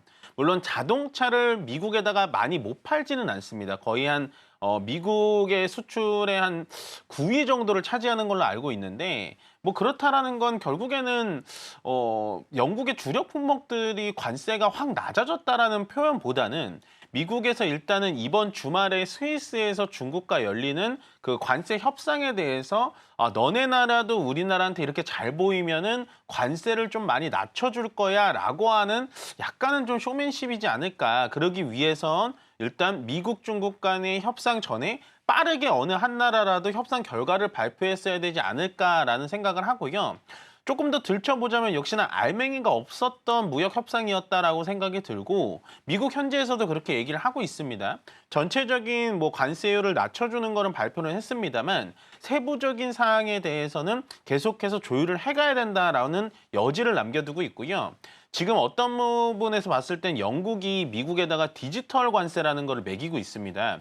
이게 뭐냐면은 뭐 쉽게 말씀드리면 우리나라의 뭐 우리가 유튜브를 사용하든 넷플릭스를 사용하든 그 유튜브나 넷플릭스에다가 법인세를 매기질 못하잖아요. 그렇기 때문에 영국에서는 디지털세라는 거를 디지털 미디어세라는 걸 만들어서 그 구글이나 넷플릭스의 관세를 매긴단 말이에요. 그 부분에 대해서도 미국과 영국이 아직 협상점을 찾지를 못했습니다. 그렇기 때문에 저는 분명히 이거는 미국, 중국, 이번에 스콧 베센트 장관과 스위스에서 만나는 미국, 중국과의 회담 전에 나오는 그런 약간 신호탄의 느낌이지 않을까라는 생각이 들고요. 그렇기 때문에 오늘 우리나라의 뭐 자동차라든지 철강 쪽에 어느 정도 반등은 있을 수는 있겠지만 전체적으로 훈풍이 불어온다라는 느낌까지는 없을 것 같다라고 예측하고 들어가도록 하겠습니다. 네, 말씀해 주신 대로 지금 자동차 쪽에서는 그래도 1% 넘게 상승 흐름 이어지고 있습니다. 코스피 시가총액 상위단에서는 그래도 현대차와 기아가 1.3%, 1.11% 좀 상승하는 흐름 보여주면서 오늘 본장까지도 이런 상승 흐름이 이어질지 계속해서 체크를 해보겠습니다. 그래도 철강 알루미늄 쪽으로도 반사 수혜가 좀 예상이 되고 있으니까요. 이 점도 포착해 보시면 좋을 것 같습니다. 요즘 이 영업이익이 나오고 있는 실적 시즌이니만큼 LIG 넥스원이 어제도 그 급등하는 흐름, 이 실적이 잘 나왔습니다. 방산주 쪽으로 요즘 계속해서 좀 잘 가는 흐름이 이어지고 있거든요. 굉장히 또 무섭게도 잘 가고 있습니다. 사실 이 세계적으로도 지정학적 리스크가 계속되고 있는 사실이잖아요. 인도, 파키스탄에 대한 긴장도 고조가 되고 있고요. 방산 쪽으로 계속 모멘텀 가져가도 괜찮을까요? 저는 방산 쪽은 계속 모멘텀 가져가도 될 것 같아요. 뭐 지금 이제 주가가 또 부담스럽다라는 얘기가 나올 네. 수는 있거든요. 근데 이제 주가가 부담스럽다라는 얘기는 고점에서 지금 뭐 더 이상 가지 못할 때를 얘기를 하는 거고요. 지금 뭐 LIG 넥스원이 됐던 아니면 한화 시스템, 한화 에어로스페이스 이 모든 종목을 보시면요. 다 신고가 영역입니다. 네. 신고가 영역이란 함은 신고가의 그 전의 고점을 넘었던 돌파 매매가 이뤄지고 있다라는 거예요. 거기다가 거래까지도 같이 터져주면서 지금 주가가 상승 랠리가 계속 펼쳐지고 있기 때문에 방산 쪽은 오히려 더 추가 상승의 모멘텀이 충분히 있다라고 보여지고요. 물론 뭐 좋은 얘기는 아닙니다만 전체 지금 세계의 전체적인 화약고가 다 터지고 있다라는 표현은 여러분들도 알고 계실 겁니다. 러시아 우크라이나 전쟁 뭐 계속해서 끝내겠다라고 하는데 제가 봤을 때는 쉽게 끝낼 수가 없을 것 같아요. 왜냐하면 시진핑 주석이 또 지금 러시아를 며칠 전에 방문을 해가지고 푸틴 대통령과 또 미국에 대응하는 대응책을 또 찾고 있기 때문에 쉬울 것 같지는 않고 가장 쉽게 끝낼 수 있을 것 같았던 이스라엘 하마스도 현재 휴전 상태에서 좀 흐지부지 되어 있는 상태고요. 그다음에 그저께 인도 파키스탄까지도 또 미사일 포격 뭐 이런 것들이 있기 때문에 앞으로는 방산주에 대한 모멘텀은 계속해서 이어질 것 같고요. 그러면 약간 제가 서두에 말씀드렸다시피 방산주들의 주가가 너무 올라가 있는 거 아닐까라는 생각을 하실 수 있는데 지금 독일의 라인메탈이 됐던 일본의 미쓰비시 중공업이 됐던 이런 지금 글로벌한 방산 주가에 대비해서도 아직도 우리나라 방산주들은 좀 싸다라는 의견을 마지막으로 전달해 드리도록 하겠습니다. 네, 지금 방산주 쪽으로는 신고가의 돌파 매매가 계속 이루어지고 있기 때문에 연속되는 모멘텀까지 기대해봐도 좋을 것 같다라고도 말씀해 주셨습니다. 그래도 우리 시장, 양시장 모두 오늘 상승 출발할 것으로 보입니다. 코스피 0.2%, 코스닥에서도 0.4% 상승 출발 예상되고 있는데요. 이 점 참고하셔서 오늘 시장 투자 포인트 잘 세워보시면 좋을 것 같습니다.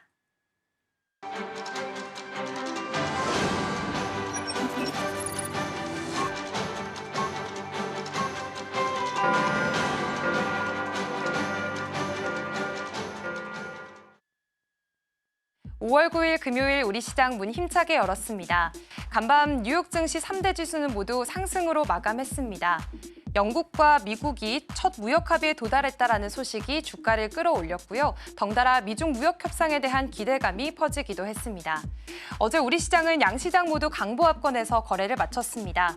옵션 만기일이었던 데다가 원달러 환율이 다시 1,400원에 육박하면서 지수 상승폭은 다소 제한되긴 했지만요. 그래도 코스피는 외국인 순매수에 힘입어서 어느덧 2,600선을 눈앞에 두고 있고요. 코스닥은 코스피에 비해서 상대적으로 더 선방하는 모습을 보였습니다. 황금 연휴가 끼어있던 이번 주의 마지막 거래일 오늘 시장 분위기는 어떤지 이어서 개장 분위기 살펴보시죠.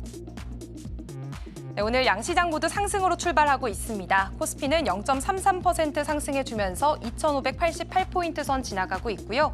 코스닥은 0.17% 상승해주면서 730선 지나가고 있는 모습 확인해 보실 수 있겠습니다. 이어서 시총 상위주들의 움직임 확인해 보겠습니다. 먼저 코스피 시장입니다. 네, 오늘 반도체 투탑은 조금 엇갈린 흐름들 보여주고 있습니다. 삼성전자 보합권 흐름 지나가고 있고요. 현재 양전한 모습도 확인해 볼 수가 있겠습니다. SK하이닉스도 상승해준 모습인데요. 간밤 필라델피아 반도체 지수가 1%대 상승을 기록했고 또 엔비디아도 소폭이지만 상승해주는 모습 보였습니다. 바이든표 이 AI칩 규제 폐기에 대한 기대감 속에서 어제장에서도 장 초반 탄력을 받아갔던 반도체 투탑이었지만 장 후반에 갈수록 이런 상승폭을 모두 반납하면서 조금은 아쉬운 모습으로 마무리를 지었습니다. 하지만 오늘 장에서는 그래도 강하게 상승불 켜주고 있는 모습 확인해 보실 수가 있겠는데요. 삼성전자 다시 보합권 흐름 보여주고 있습니다. 삼성전자는 한편 QLED TV가 리얼 퀀텀 닷 디스플레이 국제 인증을 획득했다라는 소식과 또 갤럭시 S25 엣지가 13일에 공개된다는 소식이 함께 전해지면서 삼성전자는 반도체뿐만 아니라 가전이나 휴대폰 쪽으로도 활발하게 활동하고 있는 모습 확인해 보실 수가 있겠고요. SK하이닉스 1.2%대 상승폭 점차 확대해 나가는 모습 확인해 보실 수가 있겠습니다. LG에너지솔루션 오늘은 0.92%대 약세 보이고 있습니다. 어제장에서 제너럴모터스와의 합작 공장인 얼티엄셀즈 3기 인수 작업을 최종 완료했다라는 소식이 전해지면서 미국 현지 공급 역량을 극대화하기 위한 발판이 마련됐다는 점도 확인해 볼 수가 있었습니다. 오늘 삼성바이오로직스 0.4%가량 상승세 보여주고 있는데요. 여전히 의약품 관세에 대한 우려를 안고 가면서 어제장에서는 조금 쉬어갔던 삼성바이오로직스였습니다. 하지만 오늘 장에서는 약하게나마 빨간불 켜주면서 장 출발하고 있습니다. 또 하나에어로스페이스의 경우에는 1%대 강세 나타내고 있습니다.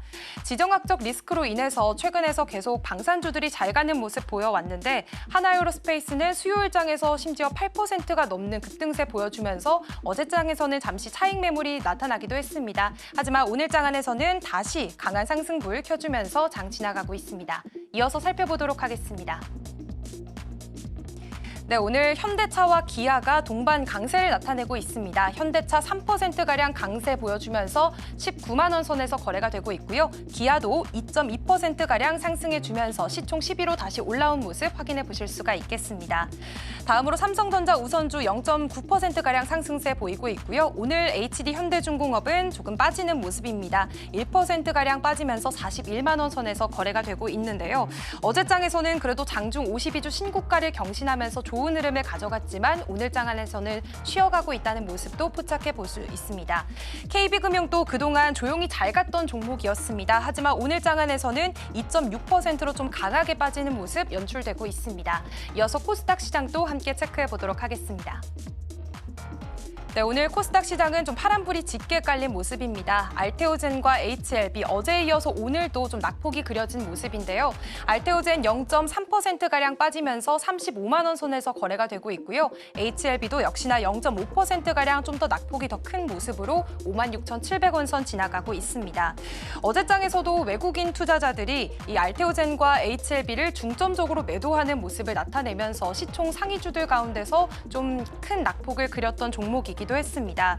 트럼프 대통령이 또 약가 인하 정책을 발표하면서 이런 소식이 또 국내 바이오시밀러 업계에서는 그래도 좀 기대감으로 작용하지 않을까라는 시각이 나오기도 했었는데 오늘 장에서는 아직까지 그 효과를 받아가지 못하는 모습이고요.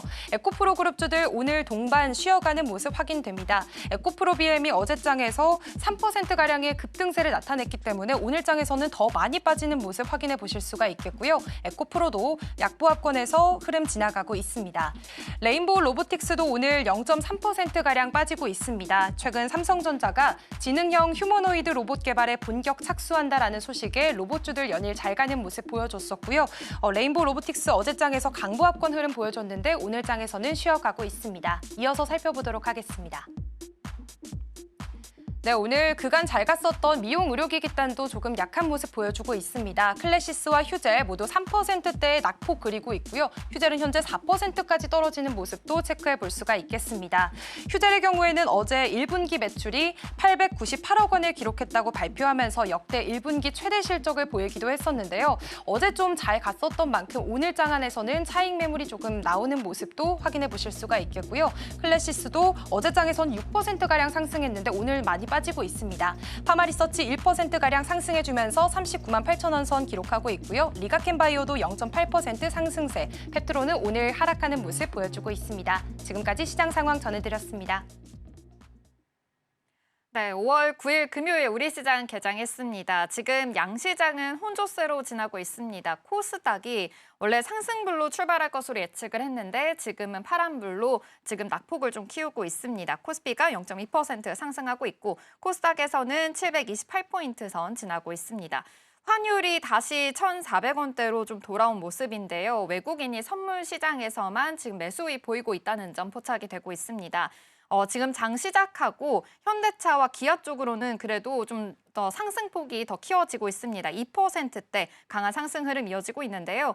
지금 전문가님이 봤을 때는 그래도 우리 시장이 사실은 좀 상승 출발할 것으로 보였는데 코스닥에서는 조금 낙폭을 좀 키운 모습입니다. 네. 지금 시장 분위기 어떻게 보고 계실까요? 저는 괜찮은 것 같아요. 나쁘지 예. 않게 가고 있다. 이게 뭐 코스피, 코스닥 뭐 색깔은 좀 다르긴 합니다만 네. 결국에는 큰형이라고 하죠. 큰형이라고 하는 코스피가 이런 식으로 계속해서 야금야금 좀 올라가 주면 네. 코스닥도 따라갈 수밖에는 없어요. 예, 그렇기 때문에 뭐 어떻게 보면 약간 이런 개념인 거죠. 뭐 삼성전자가 결국엔 잘 가주면은 코스피 전체 종목 자체가 순환매가 되듯이 지금은 코스피의 움직임 자체가 하루에 1% 내외, 0.5% 내외 되게 재미없게 흘러가기는 합니다만은 여러분들 조금만 냉철하게 보신다면 2,550포인트를 넘어서는 물론 음봉이 조금 나오기는 합니다만은 하루에 계속해서 조금씩 야금야금 올라가는 듯한 느낌을 받으실 수가 있을 겁니다. 오히려 지수 입장에서는 훨씬 더 이게 좋은 거고요. 그러면 왜 이렇게 답답하게 지수가 움직이진 않고 자꾸 개별 종목으로만 움직이냐라고 하신다면 결국에는 가장 문제점은 삼성전자에 있다라고 보여져요. 하이닉스는 제가 봤을 땐 제 역할을 해주는 것 같지만 삼성전자가 지금 계속해서 밑에서 올라오질 못하고 있기 때문에 지수의 다음 레벨업을 가지 못하고 있는 게 약간은 버거워 보입니다.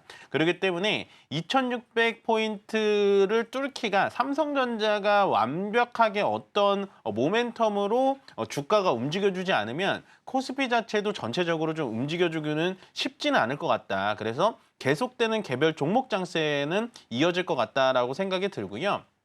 오늘 전체적으로 뭐 수급도 금요일장인데도 불구하고 뭐 외국인들의 매도세가 그렇게 강하거나 뭐 매수세가 강해 보이지는 않습니다만 뭐 그래도 또 오늘 시장도 2,580포인트 이상에서 좀 지켜줄 만한 그런 흐름이 보여집니다. 선물 쪽에서 수급이 좀 많기 때문에 그렇게 보이고요. 일단 코스피 200 종목 중에서 좀 특이 종목은 넷마블이라는 종목인데 제가 게임 종목은 상당히 좀 좋아하는 섹터 중에 하나지만 어저께 넷마블이 좀 급락 급락이 나왔었거든요. 실적이 굉장히 좋게 나왔는데. 그래서 참 의아하다라고 생각을 했는데 넷마블이 역시나 어저께의 뉴스를 어제 반영하지 못하고 오늘 오전부터 10% 넘는 상승을 보여주고 있고요. 그다음에 이제 두 번째 보고 싶은 부분은 앵커님께서 방산주를 이제 오전부터 찝어 주셨는데 한국항공우주하고 뭐 LIG 넥스원, 현대 로템 역시나 방산주들 계속해서 지켜봐야 된다라고 말씀을 드렸고요. 신고가를 넘는 종목이 예를 들어서 하나 에어로스페이스 한 종목이었다면 제가 이런 말씀을 안 드렸다라고 말씀을 드렸는데 오늘 현대로템 같은 경우도 신고가를 넘어서는 모습을 보여주면서 결국에는 이렇게 된다면 방산의 대형 종목 4종목이죠. 하나시스템, 하나에어로스페이스, 현대로템, LIG 넥스원까지 계속해서 돌파 매매가 이뤄지면서 신고가 영역을 돌파하고 있다. 계속 강한 흐름은 이어질 것 같다라고 예측을 해볼 수가 있을 것 같고요.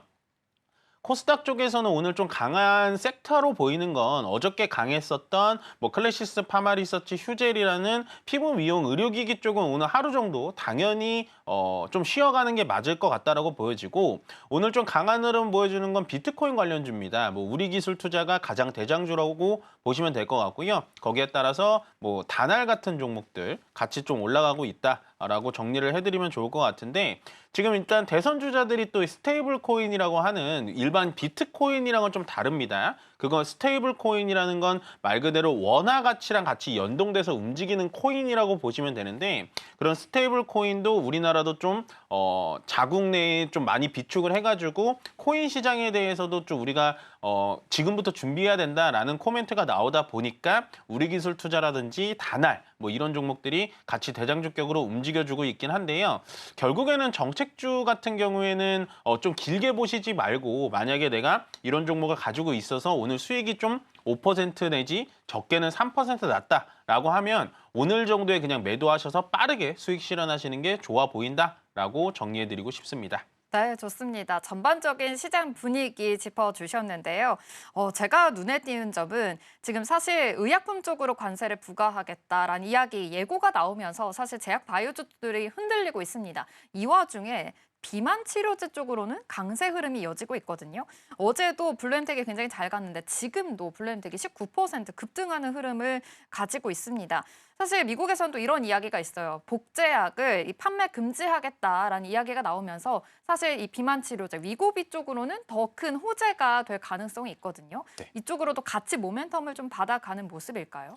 아마도 지금 앵커님께서 얘기해 주신 그 뉴스 때문에 블루엠텍이 가는 것 같아요. 예, 왜냐면은 이제 복제약이라면 하면 지금 위고비가 되게 비싸잖아요. 네. 그게 특허 기간이 지나면 뭐 셀트리온 같은 회사들이 비슷한 바이오시밀러라고 하는 네. 복제약을 만들어서 싸게 배포를 하는 건데 아마도 저도 이제 오전에 나온 뉴스라서 정확하게 파악은 안 되지만 위고비의 현재 수요가 부족하다 보니까 복제약을 일단은 금지를 시킨 것 같아요. 그렇게 되면 블루엠텍이라는 종목이 뭐 하는 회사냐? 위고비 같은 그 비만 치료제를 국내에 들어와서 유통을 하는 회사거든요. 그렇기 때문에 오늘 추가 상승이 좀 나오는 것 같은데 뭐 간단하게 기술적으로 분석을 해드리자면 지금 전고점에 다 와가지고 오늘 음봉으로 좀 빠지고는 있습니다. 음봉으로 좀 전환이 되면서 전고점에서 좀 넘어가기 쉽지 않은 흐름을 좀 보여주고 있는데 여기 이 자리에서는 웬만하면 지금 시청하시는 시청자님들 안 들어가셨으면 좋겠어요. 보통은 뭐 이런 종목들이 20% 가까이 올라가고 상한가 가고 이래서 되게 막 화려해 보이고 좋아 보이고 하는데 오히려 이런 식으로 신고가를 가는 종목들은 더 위험하다라고 보실 수가 있겠습니다. 왜냐하면 차트적으로 보더라도요. 일단 이틀 연속 갭상승이 나왔다라는 건 어느 정도 좀 불안한 시점이 좀 나와 있는 거고 결국에는 뭐 블루엠텍이라는 종목이 꼭 나쁘다라는 것보다는 약간은 우리가 같은 신고가를 보더라도 방산주 같은 신고가는 어느 정도 모멘텀이 있고 기업들의 실적들이 좀 뒷받침이 돼가면서 신고가를 가는 거고요. 블루엠텍 같은 경우는 결국에는 위고비 이런 비만 치료제 유통 아니면은 갈 수가 없는 재료가 좀 약간은 빈약하기 때문에 지금 시장에서는 많은 관심을 받아주면서 올라가고는 있습니다만은 오늘은 이 전고점을 맞고 밑으로 좀 떨어질 가능성이 있습니다. 그래서 오전 시장에 이렇게 좀 화려하게 올라간다고 해서 지금 따라붙는 거는 조금 조심하자라는 의견 전달해 드리도록 하겠습니다. 네, 블루엠텍 지금은 조금은 조심해야 되는 위치다라는 점 체크를 해보겠습니다. 지금 거래대금에서 상위 종목 중에 코스닥에 1위가 고영입니다. 수술용 로봇이 이제 의료 시장에 본격화하겠다, 글로벌적으로 더 나아가겠다라는 이슈 때문에 어제도 좀 잘 가는 흐름이었었는데 오늘도 2% 상승 흐름 이어지고 있습니다. 이러한 이슈로 좀 로봇 전반적인 테마에 조금 더 상승으로 이끌어주는 흐름이지 않을까라는 생각을 해보는데 이 고영 쪽, 로봇 쪽 계속 봐도 괜찮을까요? 일단은 로봇이 많이 쉬었죠. 네. 네, 로봇이 많이 쉬었는데 저는 이제 로봇주를 원래 그렇게 싫어하진 않았는데 오히려 레인보우 로보틱스 때문에 로봇주가 좀 부정적으로 보여요. 계속. 왜냐하면 레인보우 로보틱스가 지금 만들어낸 로봇이 없습니다, 여러분들. 좀 현실적으로 보면요. 결국에는 삼성전자라는 대주주가 뒷배에 있기 때문에 상한가로 올라갔고 지금 주가 자체도 굉장히 많이 올라가 있죠. 거의 30만 원대 27만 9천 원인데 원래 이 종목이 10만 원 이하였어요. 그러니까 15만 원 이하의 13만 원짜리 종목이었는데 40만 원까지 올라갔다가 현재 거의 절반 가격이 떨어졌습니다. 근데 지금 이 자리에선 살짝 눌려줘서 재차 반등이 나올 수는 있는 자리기는 합니다만은 저는 레인보우 로보틱스 같은 종목 말고요. 방금 얘기하셨던 수술 로봇인 고영 쪽을 보셔도 되고 왜냐하면 고영이라는 회사 자체가 미국의 FDA 승인까지도 받아내는 그런 실력을 입증을 했기 때문에 저는 괜찮다라고 보여지고 그게 아니면은 이제 뭐 하이젠 RM이라는 약간 뭐 로봇 쪽 구동력 쪽의 장치 부품 쪽을 하는 회사라든지 아니면 베어링 쪽이라든지 뭐 이쪽을 보시는 게 훨씬 더 좋아 보이고 저는 굳이 뭐 이렇게 대형주 쪽의 로봇 무조건 레인보우 로보틱스야 뭐 이렇게는 좀 로봇주에 대해서 생각을 안 하셨으면 좋겠다라고 정리해드리고 싶습니다. 네, 좋습니다. 이 로봇 섹터 안에서도 개별 종목들의 이슈에 따라서 체크해볼 필요가 있다는 점 알아주시면 좋을 것 같습니다. 스탁포인트는 여기서 마무리하도록 할게요. SCB 이민 전문가와 함께했습니다. 고맙습니다. 네, 고맙습니다.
네, 계속해서 캐스팅콜로 이어가 보도록 하겠습니다. 오늘 도움 말씀에는 기업공시연구소 변영인 대표 자리해 주셨습니다. 대표님 어서 오세요. 네, 반갑습니다.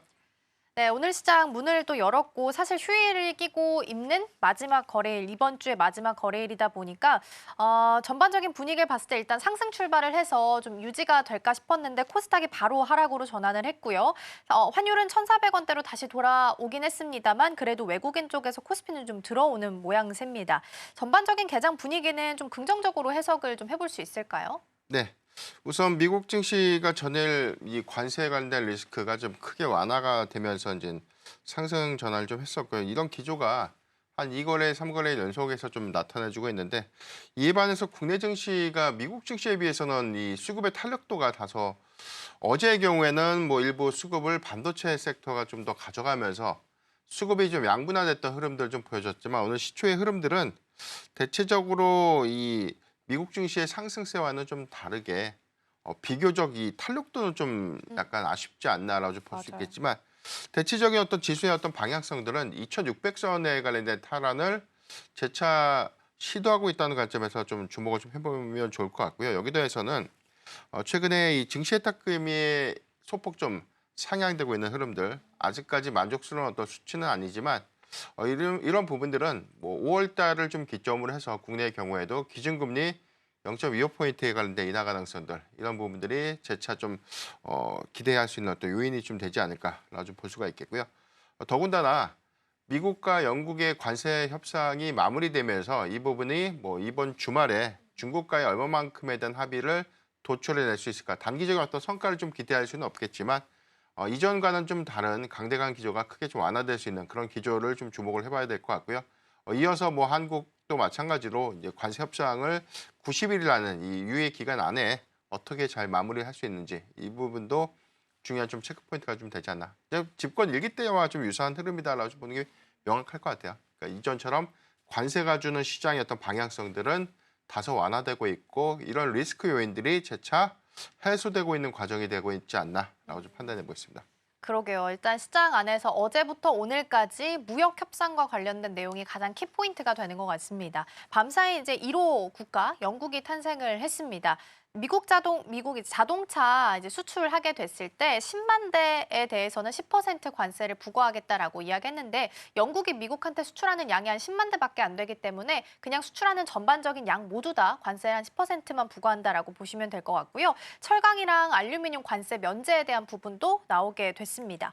물론 일각에서는 영국이 무역 흑자국은 아니기 때문에 우리랑 좀 협상하는 데 있어서 조건이 좀 다를 수도 있다라는 시각이 있긴 합니다만, 이런 소식이 있어서 그런지 대표님, 오늘 자동차주도 괜찮은 것 같고요. 철강은 뭐 LNG 프로젝트랑 좀 같이 조선이랑 엮인 부분이 있어서 그런지 모르겠지만 자동차 철강 쪽의 분위기가 좀 나쁘진 않은 것 같거든요. 그럼 이제 이 무역 협상에 대한 기대감이 주가에 좀 반영되고 있다라고 해석을 해야 되는 거예요? 네, 일단 이 기대감들이 표본이 좀 됐던 것 같아요. 영국의 경우에도 아까 이 앵커님께서 이제 언급했던 것처럼 전체적인 어떤 자동차 관세율이 10만 대에 대한 일단 쿼터제를 좀 적용받게 되는 것인데, 사실상 미국이 영국으로부터 좀 수입되고 있는 자동차의 총량들은 한 12에서 13만 대입니다. 맥스 기준으로.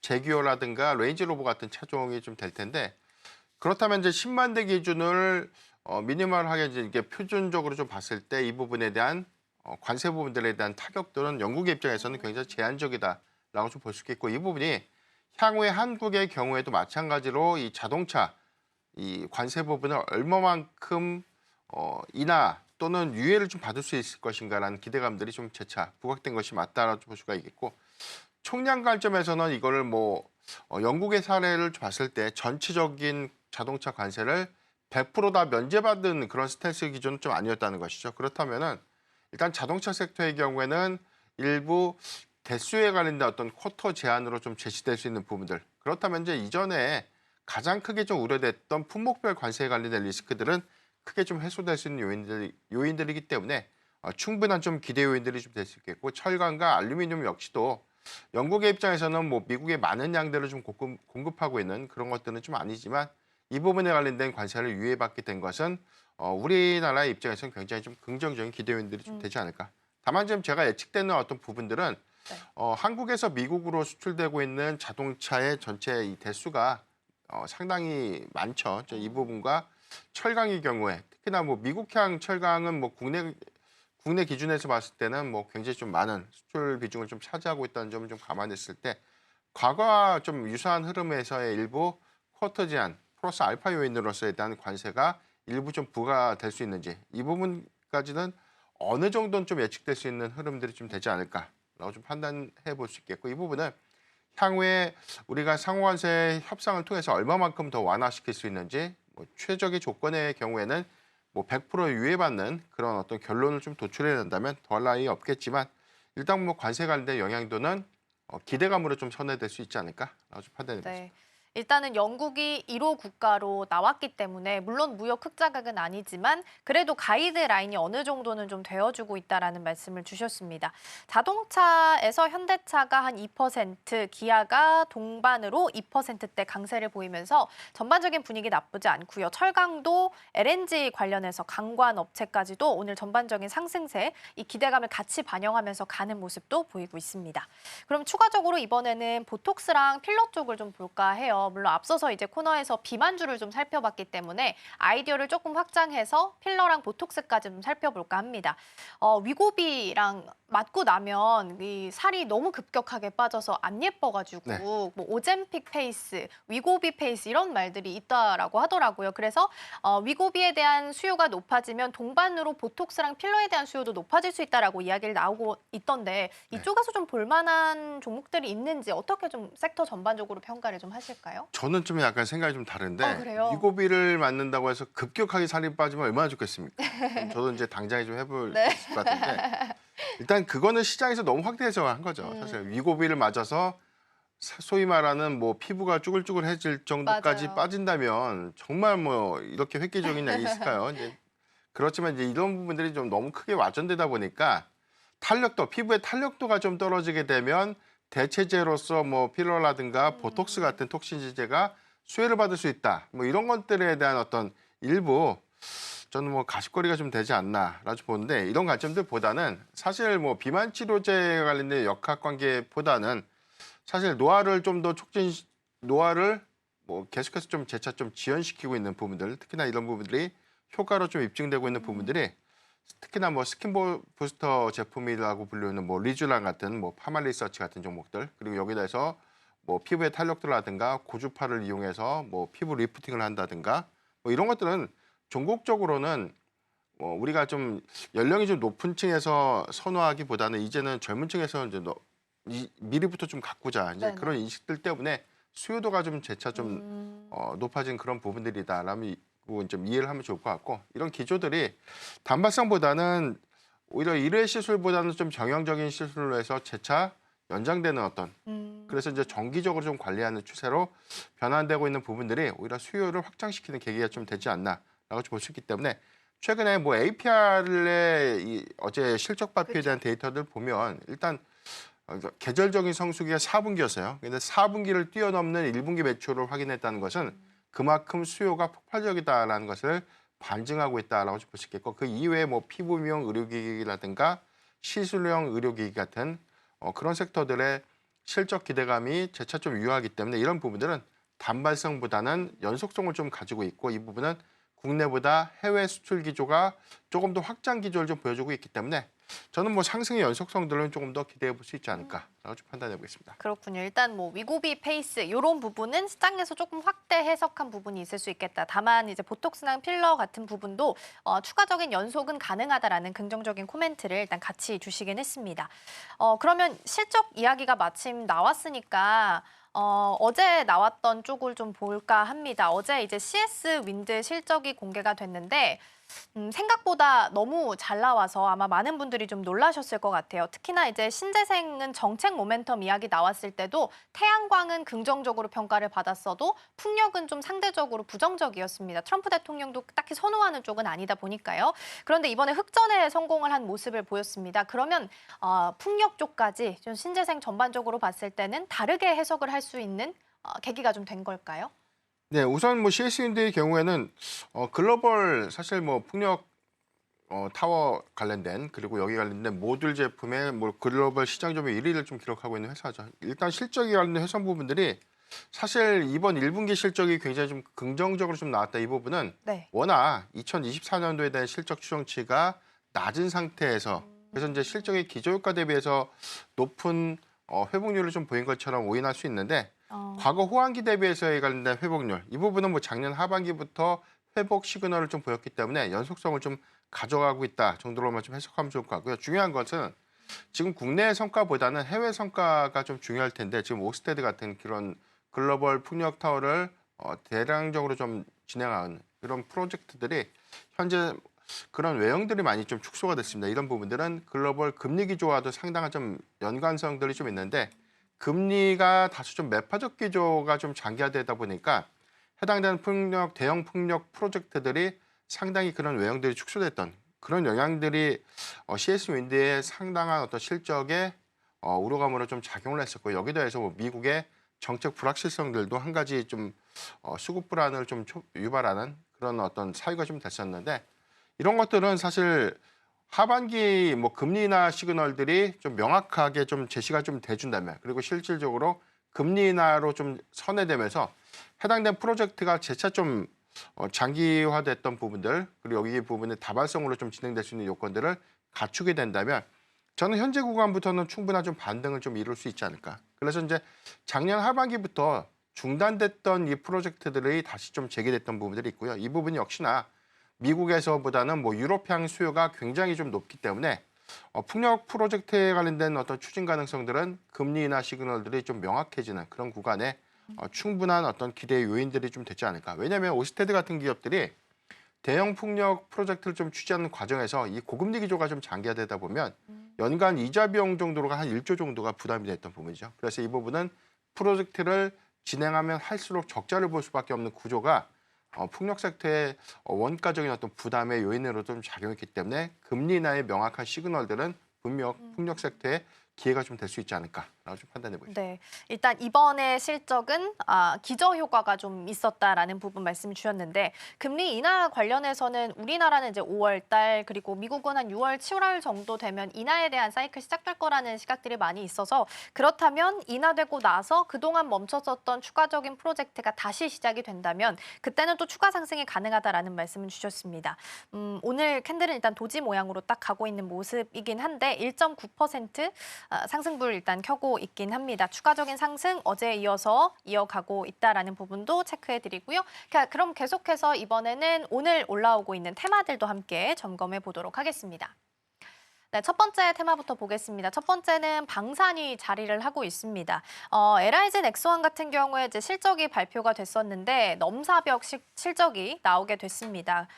LIG 넥스원 오늘 외국인 순매수 1위 종목으로 담아가고 있는 상황이고요. 오늘도 6%대 상승률을 기록을 하면서 아랫꼬리가 좀 달리면서 말아 올렸습니다. 그리고 매수 상위 창구에는 오늘 모건 스탠리가 상단에서 이름을 올리고 있다는 부분도 함께 보시면 좋겠고요.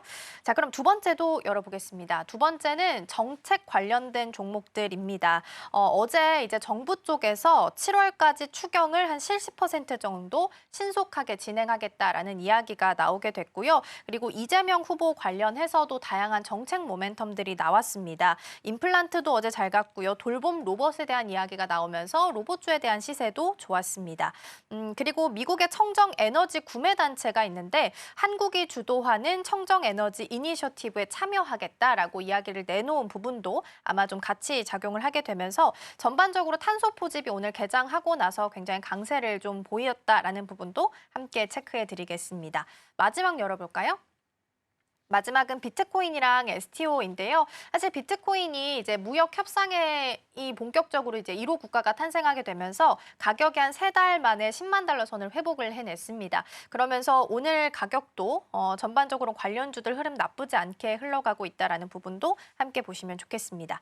자, 일단 이렇게 세 가지 테마를 열어봤고요. 대표님 어느 쪽부터 전략을 좀 점검해 볼까요? 네, 방산주를 좀 봐야 될 것 같습니다. 그러니까 최근에 수급 기조가 굉장히 강하고요. 이런 부분들은 연속성을 좀 가져가고 있다는 관점에서 주목을 좀 해봐야 될 것 같은데 최근에 수급의 정체를 좀 보였던 방산주가 최근 한 3거래일 정도에 대한 수급을 보면 굉장히 좀 강한 상승 흐름들을 좀 수반하고 있고 여기 더해서는 하나 에어로스페이스 그리고 LIG 넥스원이 최근에 52주 신고가를 경신했습니다. 오늘 경우에는 현대로템도 52주 신고가를 좀 경신하고 있는데 4대 방산주들이 연일 신고가를 좀 경신하고 있는 그런 흐름들은 수급의 연속성과 좀 더불어서 1분기 실적에 관련된 기대감 플러스 수주 성과에 관련된 기대감들이 다양하게 좀 작용하고 있지 않나라고 좀 판단이 좀 되고 있는 상황입니다. 4대 방산 기업 중에 1분기 수주 잔고가 94조 5천억 정도 좀 전망됐는데 2분기 안에 100조 돌파가 좀 유력하다라는 내용들이 좀 나오고 있습니다. 이런 부분들은 지난 4분기에 확정되지 못했던 폴란드 2차 실행 계약들이 올해 상반기 늦더라도 3분기 안에 완료가 좀 된다면 추가적인 어떤 수주의 연속 성과들 그래서 누적 수주 잔고 기준에서는 100조 돌파가 좀 기정사실화될 수 있기 때문에 역대 방산주들이 보여주고 있는 최고의 성과를 입증해내고 있는 구간이 좀 되지 않나라고 좀 보시겠고 러시아 우크라이나 전쟁 이후에 사실 단발성으로 좀 국한되지 않을까 그래서 종전에 관련된 이야기가 나오고 있지만 방산주의 경우에는 오히려 유럽의 추가적인 어떤 군비 증강, 여기에 관련해서 국방 예산들이 크게 좀 증액됐던 그런 부분들이 향후에 어떤 항공수산 무기들에 관련된 수입 기조 내지는 수주에 관련된 요청들이 재차 좀 늘어날 수 있는 가능성이 좀 매우 높은 상황이고요. 지금 현재는 인도와 파키스탄의 지정학적 리스크, 현재는 어떤 분쟁 기준에서 좀 발생이 좀 되고 있는 상황이지만 인도가 이 하나 에어로스페이스에 대한 K9 자주포를 구매한 이력들이 있죠. 이런 것들이 추가적인 어떤 이 수주로 좀 이어질 수 있는 부분들, 여기 대해서 이 동남아시아 지역이라든가 아시아권 일부에서에 관련된 지상무기 도입과 관련된 어떤 이슈들이 재차 좀 부각되고 있는 부분들은 오히려 단발성으로 좀 극화되기보다는 조금 더 수주의 연속 성과에 대한 기대 요인들 관점에서 굉장히 좀 기대되고 있지 않나 좀 판단되고 있습니다. 4대 방산 기업들에 대한 실적 기조도 굉장히 좀 양호했는데요. 하나에어로스페이스, LIG넥스원 그리고 현대로템의 경우에는 현대로템은 아직 실적 발표 안 했고 두 개 기업들이 호실적을 좀 냈고요. 한국항공우주의 경우에는 컨센 대비해서는 소폭 좀 하회를 했는데 이런 부분들은 인도 시점에 관련된 어떤 매출 인식 관련된 어떤 오류 부분이기 때문에 뭐 2분기 이후부터는 정상적인 어떤 실적 반영, 그래서 크게 좀 걱정할 수 있는 요인들 없고 현대로템의 경우에도 마찬가지로 사상 최대 실적 기조가 더 유력한 그런 상황들이기 때문에 4대 방산 기업들에 대한 실적은 굉장히 좀 긍정적이고 여기에 더해서 수주 성과들은 하반기까지 실적의 기여 효과를 크게 나타내 줄 수 있지 않을까라고 좀 판단해 보겠습니다. 네. 마침 이제 어제 LIG 넥스원 실적이 잘 나와서 오늘 그 거래량 외국인과 기관 쪽에서 얼마나 며칠 동안 담아갔나 지금 잠깐 열어보니까 LIG 넥스원 외국인이 지금 18거래일 연속 담았습니다. 어제 기준까지입니다. 실적이 잘 나올 걸 알아서였던 건지 일단은 18거래일 연속 담아가는 모습, 그리고 오늘도 일단 가수급이긴 합니다만 1위 종목으로 담아가고 있기 때문에 추가적인 상승이 가능할지도 일단 좀 궁금하긴 하네요. 일단은 방산 LIG 넥스원 실적과 관련해서 좀 점검을 해봤고요. 이전에 대표님 그 조선은요 리드 타임이 있어서 수주가 더 이제 반영이 되면서 좋아질 거다. 그래서 조정 시 매수 관점을 말씀해 주셨던 걸로 제가 기억을 하고 있어서요. 방산도 비슷한 뉘앙스의 그 내러티브를 좀 가지고 있으니까 대표님의 시선은 좀 어떠세요? 여기도 마찬가지로 조정 시에는 그래도 신규 매수 가능하다. 사인 주실 수 있을까요? 네, 제가 조선주 얘기할 때 항상 같이 얘기했던 게 방산주죠. 조선과 방산의 밀접성들은 굉장히 똑같고 실적을 반영시키는 메커니즘이 거의 유사하기 때문에 조선과 방산은 좀 같은 유형의 흐름으로 좀 봐야 된다. 그래서 단기적인 실적에 미스가 난다고 해서 이 부분을 아쉬워할 것이 아니라 수주 잔고가 재차 증가되고 있는지 아니면 감소되고 있는지 그 분기당 수주 성과가 더 중요하다라고 항상 강조를 좀 드렸고요. 이런 부분들이 조선과 방산에서 1분기 호실적 배경에는 안정적인 수주가 유입되는 부분들. 그래서 이제 두 개 섹터의 경우에는 수주 성과가 재차 증가되고 있는지 여부가 더 중요한 포인트가 좀 될 것 같아요. 만약에 주식을 팔아야 된다면 수주 성과가 감소되고 있는 시그널들이 명확해질 때 그때는 비중을 대폭적으로 좀 축소해야 되지 않을까. 그러니까 지금의 경우에는 아까 한국항공우주의 경우에도 뭐 컨센 대비 소폭 좀 하회는 했지만 이런 부분들은 인도 시점이 해당 분기에 반영되지 못한다면 그 다음 분기에 반영되는 것이죠.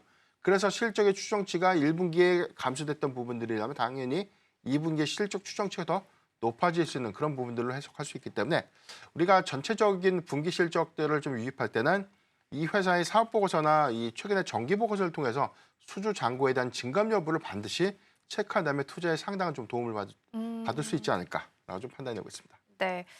조선과 방산은 또 긍정적으로 같이 말씀을 해줬고 메커니즘이 같이 움직인다라는 말씀 주셨으니까 같이 또 조정 시에는 매수 관점에 대해서도 유효하다라는 부분으로 정리를 하겠습니다. 시간이 많지는 않아서 짧게 정책주만 좀 보고 넘어가 보겠습니다. 이재명 후보 직속으로 기후위기 대응위가 출범이 됐습니다. 그래서 어제 탄소 포집도 강하게 움직이긴 했고요.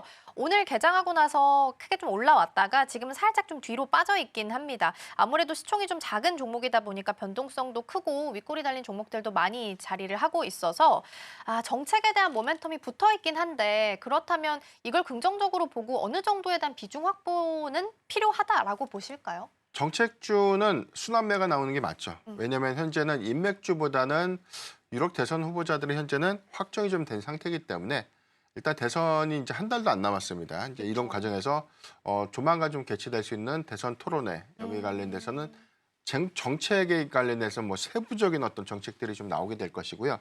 아직 현실화되지 않은 추가적인 어떤 정책에 관련된 기대 요인들이 좀 남아 있다는 점을 참고해 본다면 저는 뭐 단기적인 접근. 그래서 이제 계속 보유를 해서 끌고 가는 전략들보다는 보유를 해서 올라가면 팔고 다시 내려오면 소폭 매수하는 그런 전략들은 좀 유효할 것 같은데 모든 정책주를 다 가져가기보다는 네. 수급 변동 관점에서는 좀 주의를 좀 해봐야 될 것 같습니다. 그래서 사더라도 숫자가 좀 나오는 종목들을 좀 봐야 되지 않을까. 그래서 저는 뭐 탄소포집 관련된 종목들의 경우에는 이 정책 기대감을 가져갈 수는 있겠지만 사실 개별적인 기업들에 대한 이 손익 구조가 굉장히 좀 맞아요. 좋지 못해요. 시총이 단순하게 작다라는 것들을 좀 참고를 하면 좋을 것 같고요.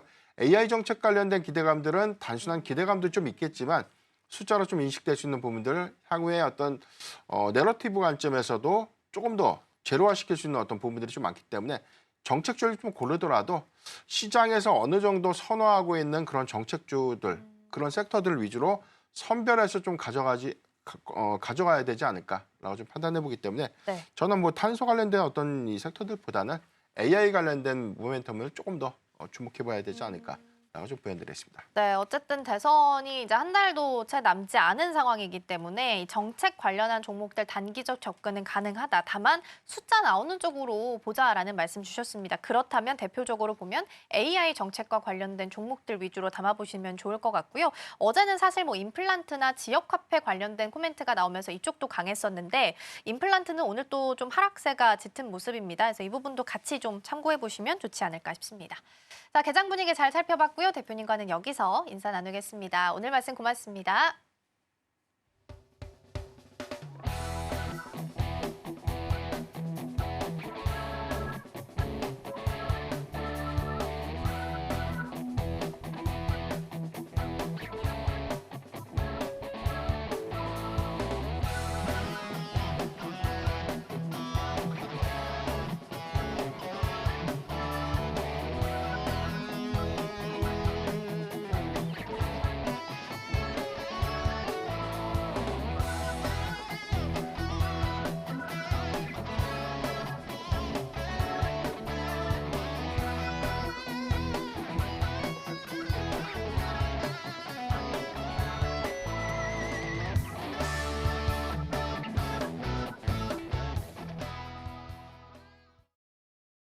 지금 이 시각 시장 상황 전해드리도록 하겠습니다. 먼저 지수부터 살펴보시죠.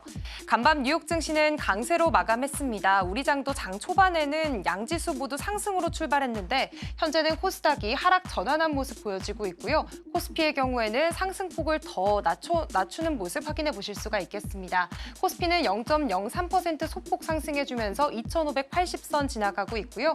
코스닥의 경우에는 1% 가까운 낙폭 기록하면서 722선 지나가고 있습니다. 그렇다면 이어서 수급 상황도 함께 체크해 보겠습니다. 먼저 코스피 시장입니다.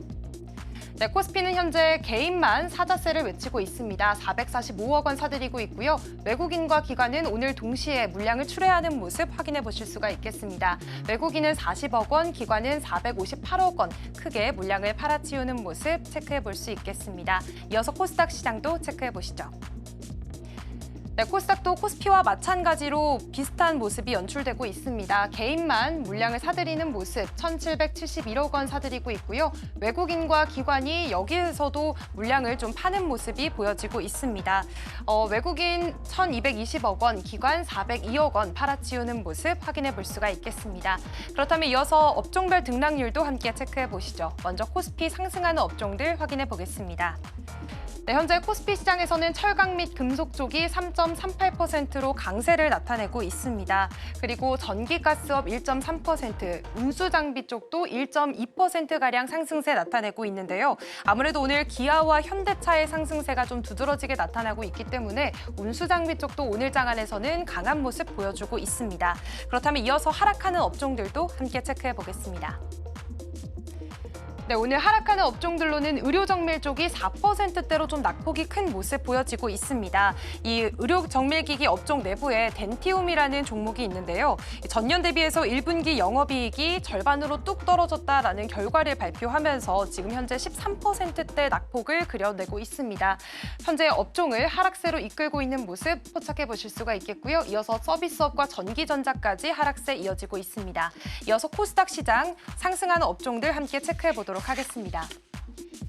전반적으로 상승폭이 좀 크지는 않습니다. 출판, 매체, 복제 쪽 0.18% 상승해주고 있고요. 운송, 장비 부품도 0.3%가량 강세 나타내고 있습니다.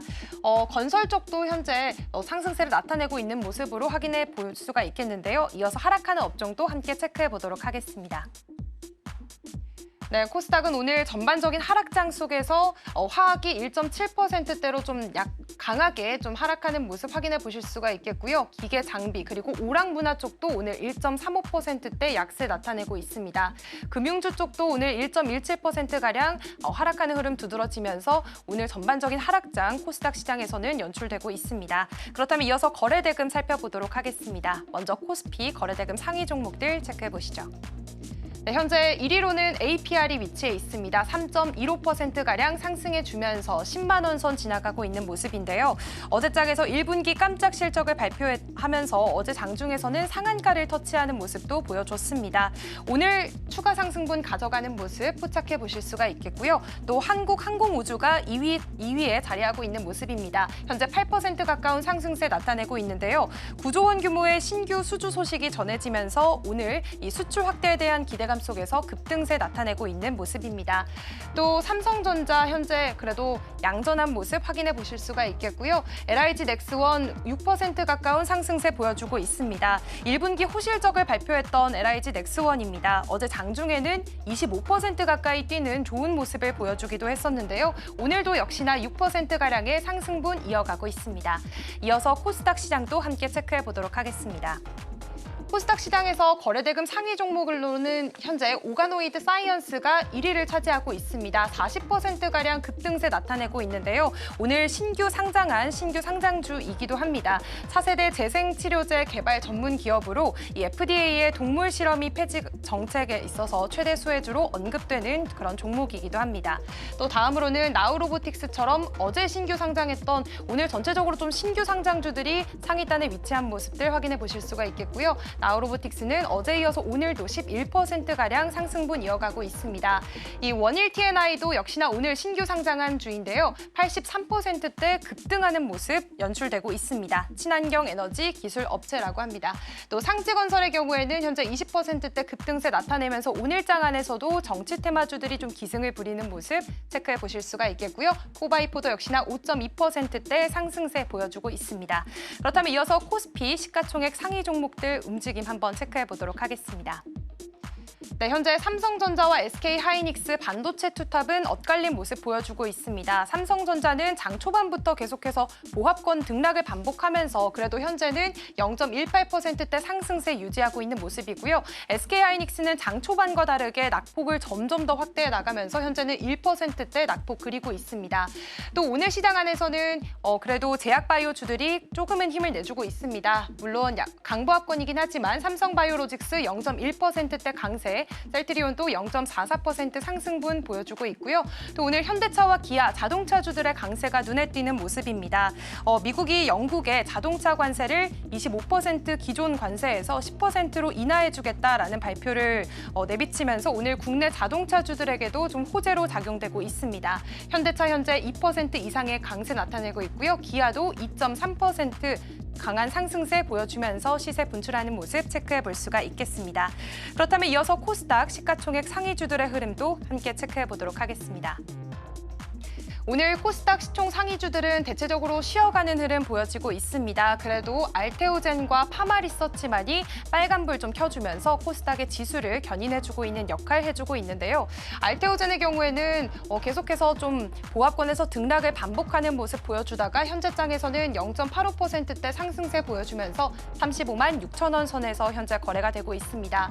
또 그간 잘 갔었던 실적이 잘 찍혔었던 미용 의료기기단에서도 오늘 휴젤과 클래시스 강하게 쉬어가는 모습 보여지고 있습니다.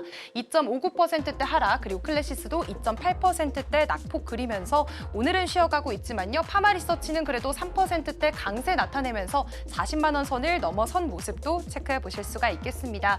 리가켄바이오는 현재 계속 등락을 반복하는 모습도 포착해 보실 수가 있겠고요. 에코프로 그룹주들 어제장 안에서는 굉장히 잘 갔습니다. 특히나 에코프로 BM이 3%대 이상의 강세를 장 후반부에 갈수록 보여주면서 좋은 흐름을 보여줬지만 있었지만 어제장에서의 그 상승분을 모두 반납하고 오늘장 안에서는 3%대로 좀 낙폭이 큰 모습도 체크를 해보실 수가 있겠습니다. 그리고 펩트론 같은 경우에는 현재 비만 관련주들이 좀 선별적인 움직임을 보이고 있습니다. 인벤티지랩이나 블루엠텍들은 상승세 보이고 있지만 현재 펩트론 하락세 보이고 있다는 점까지 체크해 볼 수가 있겠습니다. 지금까지 시장 상황 전해드렸습니다. 네, 양시장 모두 과매수권에 있는 상황 속에서 코스피는 2,580선까지 올라오면서 박스피 안에서 움직이고 있는 모습입니다. 외국인 투자자가 환율이 좀 올라서인지 코스피 시장에서 개장 초반에 매수였다가 현재 매도로 전환하면서 쌍끌이 매도하는 모습 현재 보이고 있습니다. 오후장에서 수급에 대한 변화가 좀 있을 수 있을지 체크해 보시면 좋겠습니다. 저희가 방송 중에 제공해드린 정보는 투자 판단을 위한 조언일 뿐 해당 종목의 가치와 수익률은 보장하지 않습니다. 저희는 다음 주 월요일에 돌아오겠습니다. 시청해주신 여러분 고맙습니다.